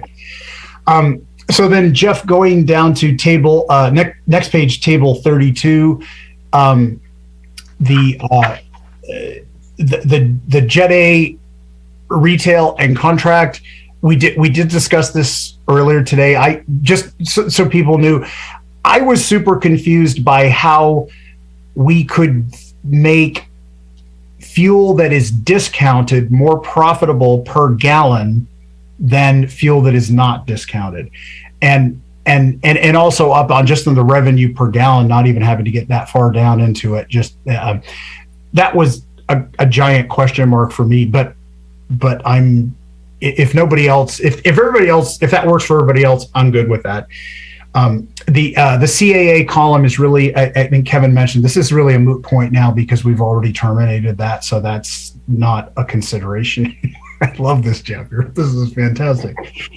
And then I just also had flagged basically both sides of avgas. Again, disclaimer: consumer of avgas, so I'm not looking to cause any pain points here. But I am really concerned about, especially the numbers we see in full service there. And I feel like a discussion maybe where we get into more detail about that, about what we charge, about the cost of doing it, might be worthwhile for the board. And one point that I do want to point out on the discussion on contract and retail is that those are really can be misnomers and confusion points, where it's more of a methodology of billing more than it is a discount per se. Yeah. And that, retail pricing, very few people really pay posted retail.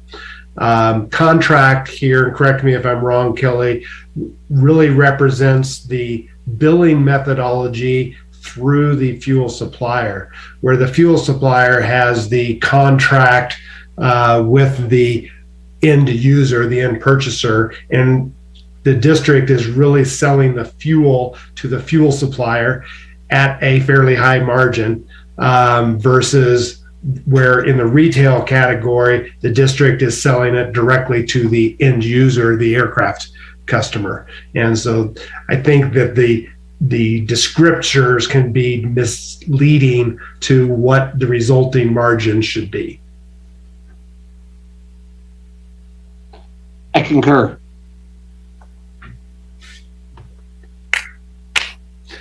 Okay, and that is that's all that I had. So what and we can kind of go through the same thing with others if there's areas that you want to bring up for there. What I'm really hoping there is that we taking those, we know that we have some urgency with regards to rent, and so we just still do have time to get some prioritization done of that in this meeting. That's what I'm hoping we can come away with, prioritize those discussions, maybe have that first one in our regular meeting at the end of this month. And then just tackle these one by one until we're satisfied with them. So with that, I'll shut my mouth and let others speak if you've got areas you'd like us to consider. I think you did a great job. Yeah.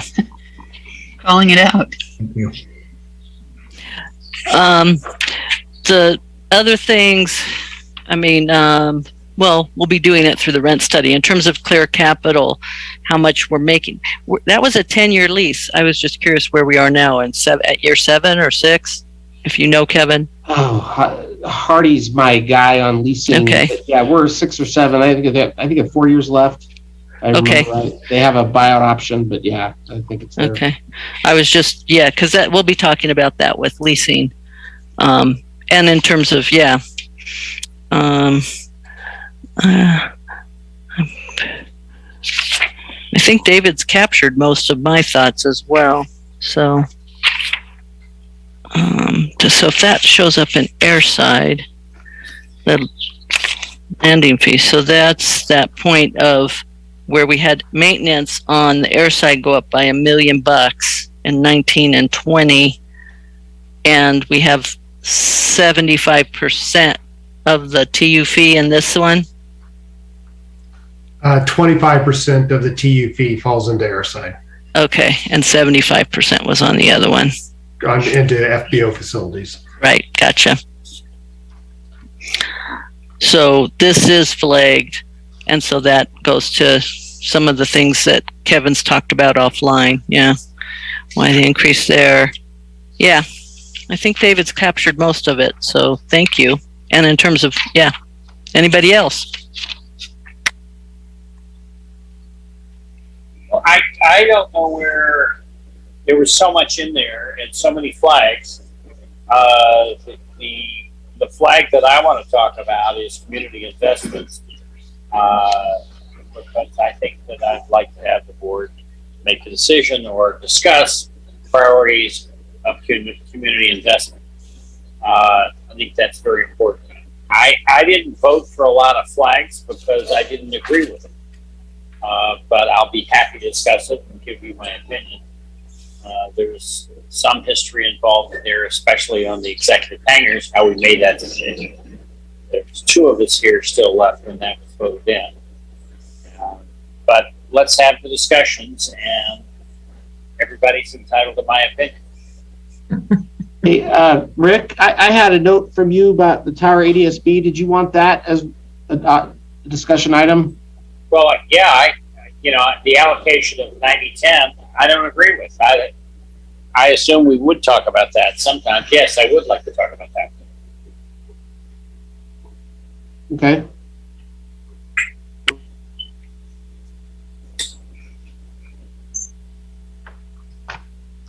I have a list too, but I think as we're going through this, a lot of the ones I had identified had looked good too. And a lot of the stuff I have is, as David Diamond gently corrected me, are for later. And so we've got a lot of ideas that we've come up with, but I think that's the next phase of this. So I appreciate that.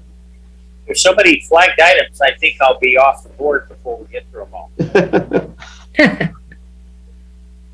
I think a lot of them can be combined. Yeah. Particularly, when we talk about the rents.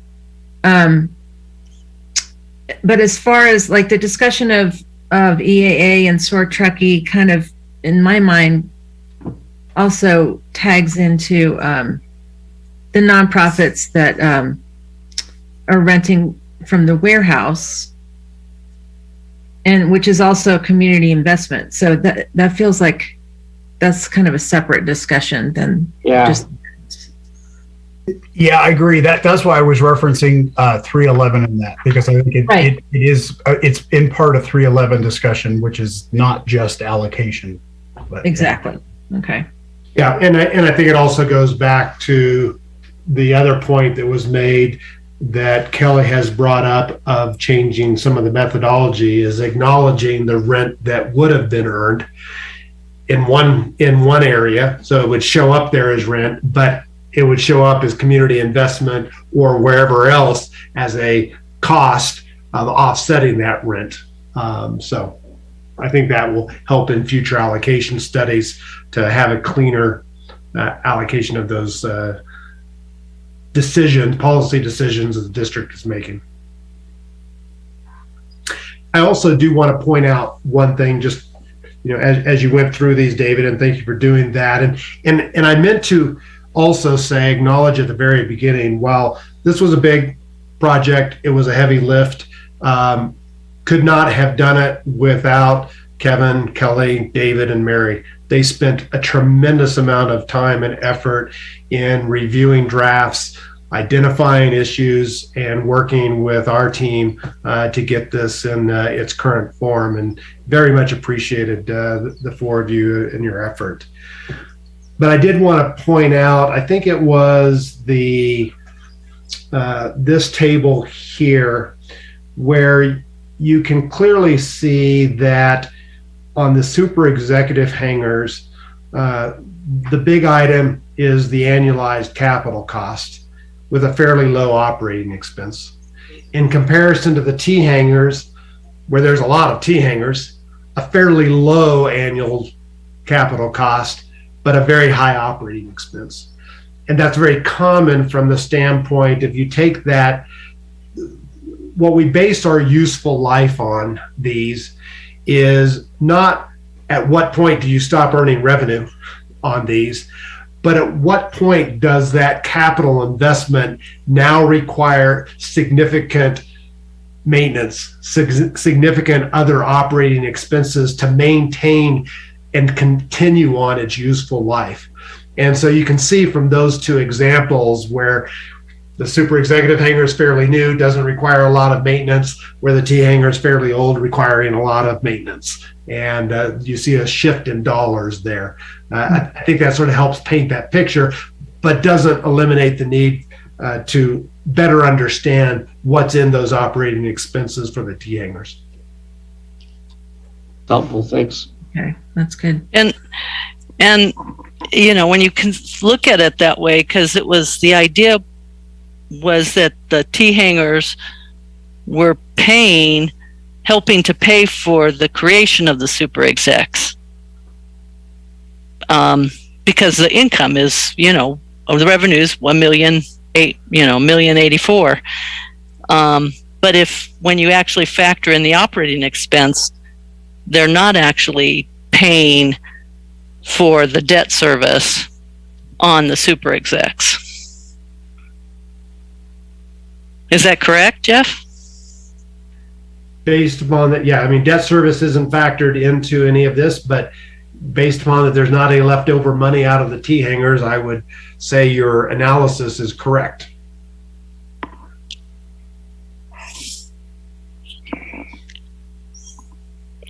But see, the thing that what I love about this and the potential to have these discussions is because in the year that I've been on the board, we've had minor discussions, at least, about do we build more hangars? Do we do maintenance on hangars? Do we defer the maintenance on the hangars? We've had so many discussions around the hangars, and I love this now because we actually do see it, like with regard to the T hangars, we see the cost of the age of these hangars. You know, we see this, and it's kind of by comparison to like the execs, like as Jeff was saying, they're new and so we wouldn't assume that they would have a lot of maintenance associated with them. But I love looking at this, and the reason I bring this up is because if you go back a year or so, when Mary first brought up wanting to do this, interesting because I was in Cleveland at the same time during that meeting, I remember saying I did not want to do it because I didn't think we were going to basically have the courage to make any hard decisions based on the numbers. And again, like as with the runway utilization report, which I was also not in favor of the board doing, and then when it was done, I loved having it. I think that this is fantastic because I feel like, you know, when we have these discussions now, I personally, I feel so much better informed about what our true concerns are. It's not just, well, we have a hangar wait list. It's like, we've got so much more much more data related to hangars than just how many people are on a wait list now. So I think that's true.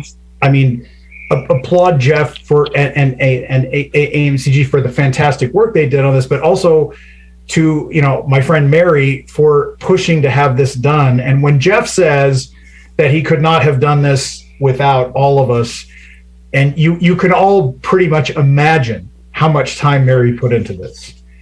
And I think pretty much the only thing that she never challenged on here were the colors of the headers. Everything else was called into question at one point or another. So. Well, I think you all did a lot of time and effort on this. Mary and David, staff, and AMCG. This is an impressive effort. And it's a lot of stuff to chew on. And it'll be interesting to discuss and see what we do with it. There's a lot of information here and a lot to discuss. Mm-hmm. I thank you all for the effort you made.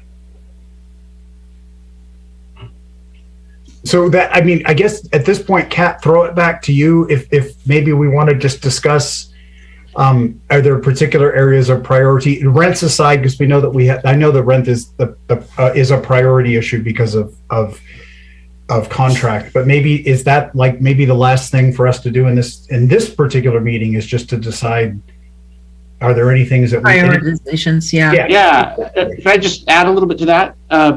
I think that at least from a staff perspective, we would like to just suggest that, and I, by the way, I agree with everything that David and Rick and said on thanking everybody for their hard work on this. And from a staff perspective, it's a really useful tool. It's really informed us on a lot of things and helped us. I've got a whole list of ideas and decisions that, we're going to bring forward policy adjustments. So I think it's great on that, and I appreciate everyone's work on it. I do think for January 26th, we would like to bring forward one of the first things on this is land lease. Not necessarily get into all the discussions about structures on the airport, but we do need to get some information from the board in a combination of a closed session and an open session, because it does deal with strategy for negotiation on ground leases, and that would involve Skydive and SOAR Truckee. So we want to bring that forward. We do have a study that you'll get that'll have a lot of data in it, but we want to concentrate on just that portion on the 26th as a priority, which tackles one of the first things on the list that we have here, if that's okay. It makes sense. Yeah. Okay, that'll be helpful to keep things rolling with a couple items that are pressing that way. So we're not approving, I mean, this is a workshop. We're just trying to understand it. So where does this go from here? Like, does he go back and make it into a final, and we see that in January? Or do we all talk after we talk about it, after we talk about each section? Then I'm just trying to be clear so that Jeff knows what else is coming at him or not. And is he done with this and the pox on all your houses, or or where do we go now? Because he's put in a tremendous amount of time. This was, for $35,000, we got our money's worth on this. So thank you, Jeff. I have a question for Jeff. What are your red flags from this study? Is there anything that jumps out at you that is, not like the others that you are come in contact with? Or, I mean, maybe not even red flags, but just, are there any sort of outliers that called your attention to our airport versus another one, for instance? Yeah, I think that, as I mentioned beginning, you guys are very unique. And Mary's asked me this very same question many times of, how does this compare to other airports? And you guys don't compare to other airports. The way you approach projects and fund and have resources that other airports do. So, your airside costs are a lot more than other general aviation airports because of the tower, ADSB, noise compliance programs. Your size general aviation airports generally don't have those costs. So you're unique, and that obviously flows down into these secondary and tertiary categories. I think that, from a red flag standpoint, I think David hit a lot of those, certainly. And I think to Mary's comment about private enterprise utilizing public lands and improvements, I think that there should be a closer look at some of those tertiary categories where it is not cash flowing for the district, to not necessarily to make a change, but at least to better understand. Right. There may need to be a change, but I think it's first understand it before you make any decisions about what change may be necessary.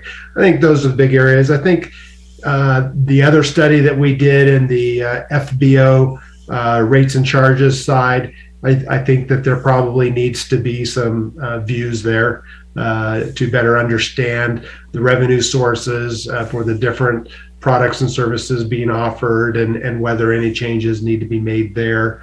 And then the only other third area, which we touched upon briefly, is the transient use fee, and whether or not that, should the airport, because you operate the FBO separate from operating the airport, looking at how airport users are charged both for the use of the airfield versus the use of the FBO facilities, products, and services. And so that sort of brings up that transient use fee, landing fee discussion.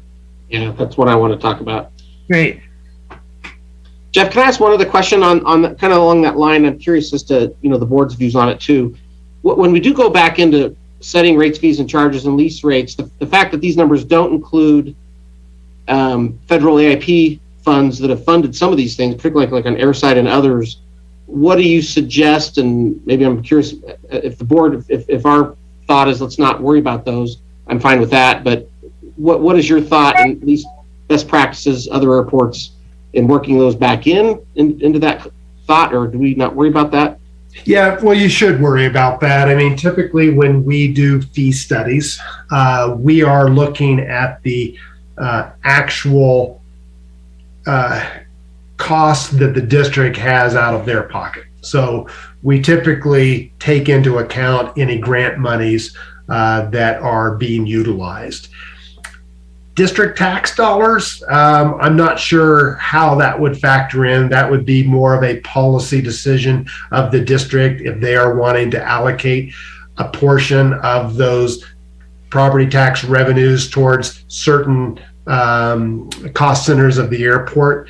But when we look at airport fees, and whether it's fuel flowage fees or landing fees or any other types of use fees, we take a cost allocation study like this and divide it across the number of users, always recognizing that an airport's capacity, so the number of operations that your airport can accommodate, many times is not the number of operations at your airport.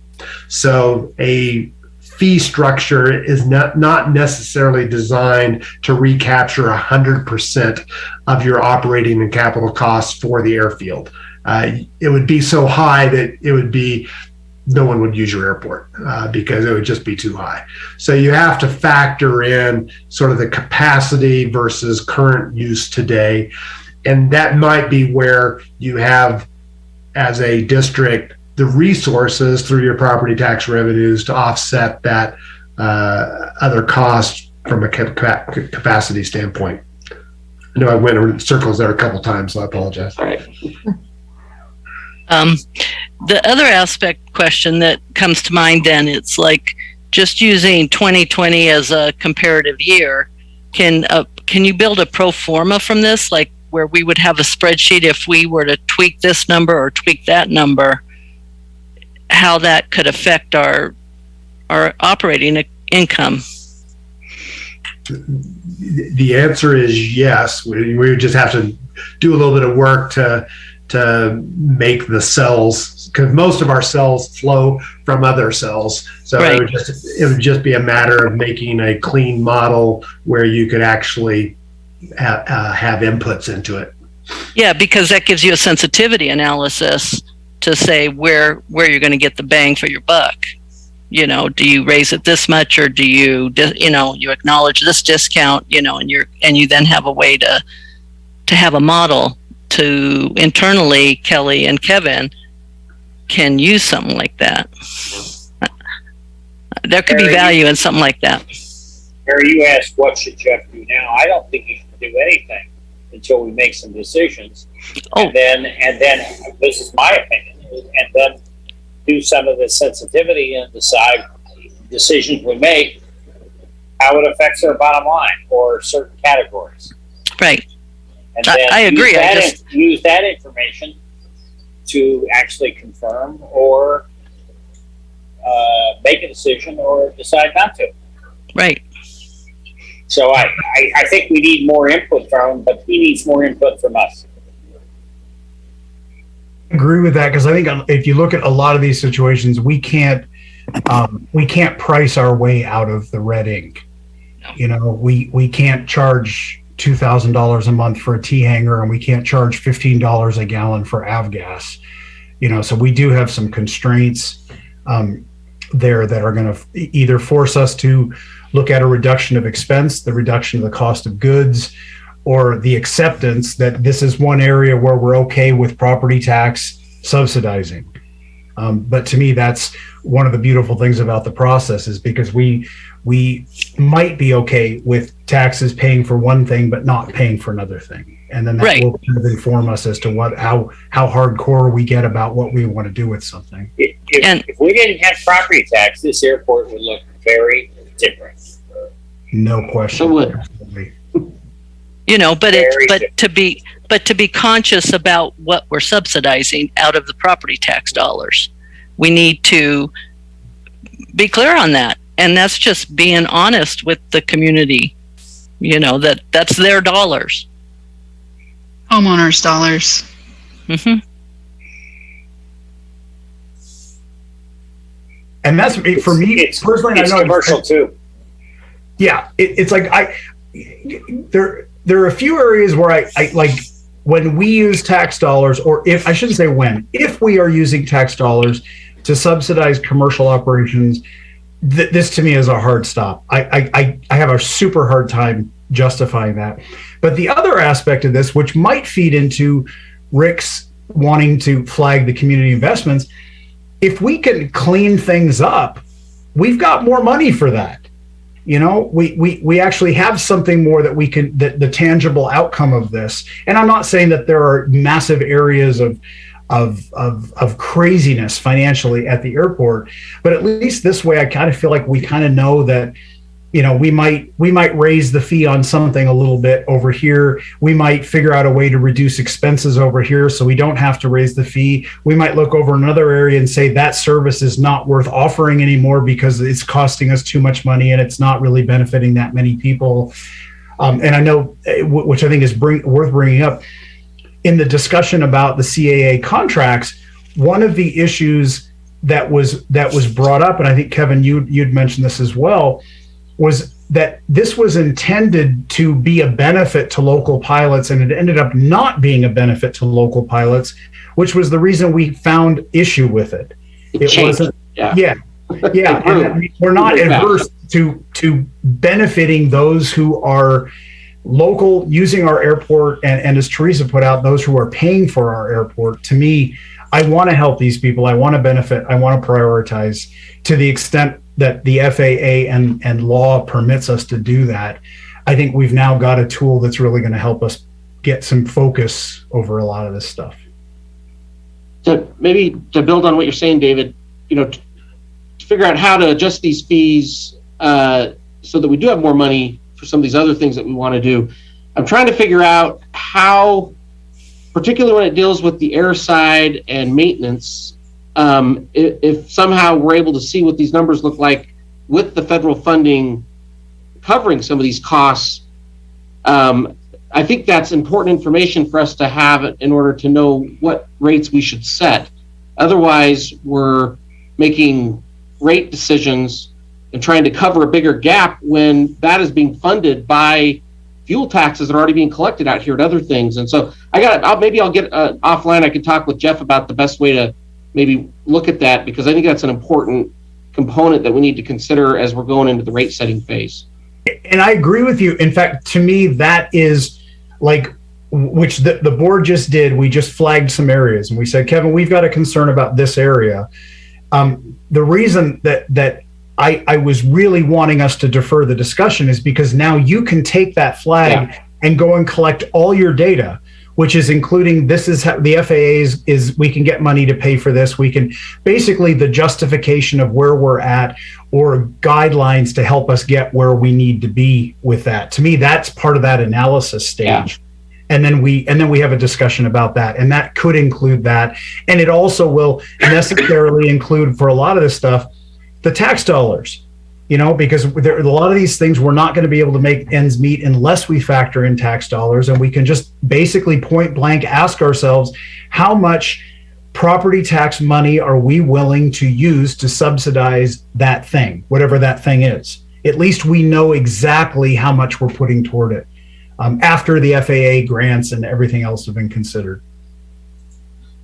Good. Well, I think that as I'm looking over the list of things that everyone asked for, and we'll compare notes with Jeff and Kelly and everyone else, but some of the things you've asked for are just, you know, they're going to be, we can put that in one document that just answers some basic questions.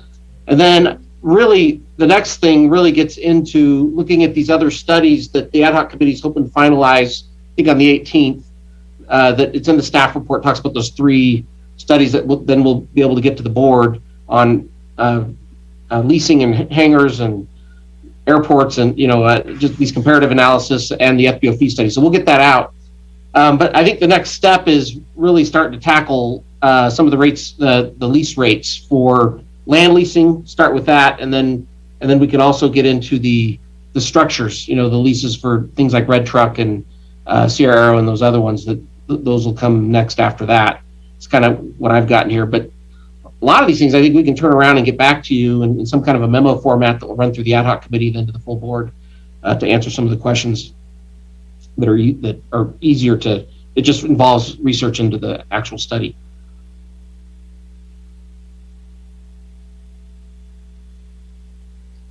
Awesome. Well, this went. Thanks for all everybody's hours. It went well. I was kind of afraid. I wasn't afraid. How we would.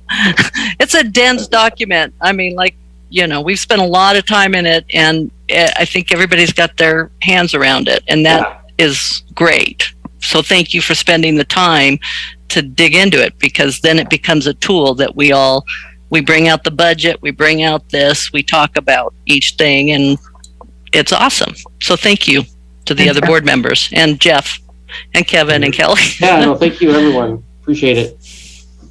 So, and I think also if because this is all new to the 3 of you, as you digest it and look at it more, you might find areas where you've got questions about it. So I kind of feel like this is sort of going to be an ongoing thing for us, bring these things up. It's like, I don't feel like today was like, if it didn't get flagged today, it's never going to be discussed. This was step 1 as far as I'm concerned. You're probably going to find some other stuff. That gets back to Mary's question that we leave it as an open final draft for at least a few months while we're going through these initial questions. And then as new questions come up, as you're looking at them, and then eventually what we did with the last time, 2010, is eventually we'll get to a point where we just say we accept it as a final document. And then we have it, and as you heard me, and I know Mary, this is my 2009 draft. I still have it. Yes. Look at it. So there's mine. so it's a tool that we use. It's an ongoing tool that we use. So I think we leave it open for a little while. Okay. All right. Great. You. Wow, this is awesome. So Kevin, are you clear on? Yeah, I mean, I can go through I've got a pretty good sized list here. I've got all the pages that everyone listed. I can go through it all, but I feel pretty good about our notes there, and it's meeting's recorded, so we can go back through it, and pull anything out. So, but we'll work up a memo to answer the questions that just need some analysis in the study. And then there's obviously these things that need to come before the board as agenda items. And I think the plan right now is we'll tackle those, and I'll build this into the rolling agenda. I think we can tackle most of this in our regular meetings. If you see the rolling agenda here at the end of this month, and then you feel we need another workshop on it, we can do that too. Is there, other than land leases, is there anything that we are up against a time crunch on? The land leases and establishing some rates are the biggest one. I'll tell you that with the master fee schedule, we've already instituted fee increases based on what the budget approved, that 6%. So that, if you go on their website, I think you'll see it there today, the new fee schedule for 2022. Now that'll get adjusted as we make changes. We can adjust that anytime we want.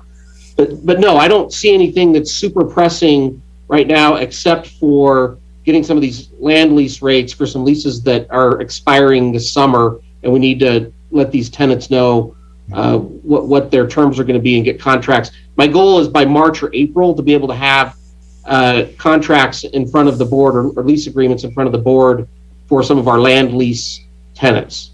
And then those will just the folks that lease ground. And then after that, we'll tackle the ones that are leasing facilities from us too. Yeah, rates and terms. Yeah. Yes. Fees and yeah.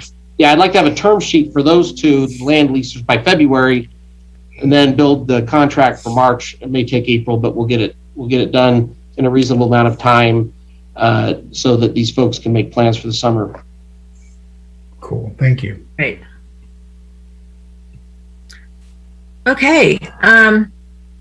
sounds like we're wrapping up here. Are there any board announcements?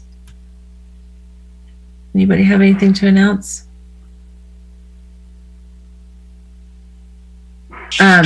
Jeff, thank you so much for your time, your amazing effort and your time and your clarity in helping us understand it today. It was Thank you. great to meet you and be working with you. So, Yeah, thank you, Jeff. Thank you. Be Appreciate in it. touch. okay. Does someone want to make a motion? Oh, wait, the schedule for upcoming meetings on the Oh, agenda, okay. can I just briefly talk about that? Okay. Is the board okay with a closed session before the January 29th, like at 4 o'clock or 3:45 will that work? Yes. Yep. Okay. And I've talked to Josh, is still on here. That is, again, we will be listing what the closed session is about, but it's basically talking about land lease rates. You know, that we have to disclose that and who the properties we're talking about. But that's what that closed session is about. Did I get that right, Josh? Yep, that's exactly right. How much in advance are we doing that? I was 1 hour? We could take, yeah, maybe 45 minutes I think a half hour is not enough, but maybe an hour before. Is that all right? Because I'm working on an internal audit meeting for Pat and Kelly before that, Oh, okay. too. So Oh, that's right. Yeah. What time is that? 2? It's at 2. 3:30 would work. Yeah, 3:30 should be fine. Okay. We'll do that. And okay, great. All right. Perfect. Thank you for that.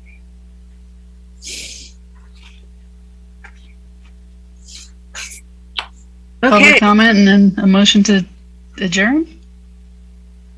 Is there any public comment? I have no public comment. I'll make Okay. a motion, we adjourn. I'll second. Okay. Roll call. Roll call. Vice President Diamond, Yes. Director Hetherington, Yes. Director Odette, Yes. President Rolfe, Yes. and Director Stevens. Yes. All right. Thank you all. Thanks, guys. See you Thank soon. you. Aloha. Thanks, Jeff. Aloha. Aloha. And, Bye-bye. Chet and David, you look so far away. Well, he's gone.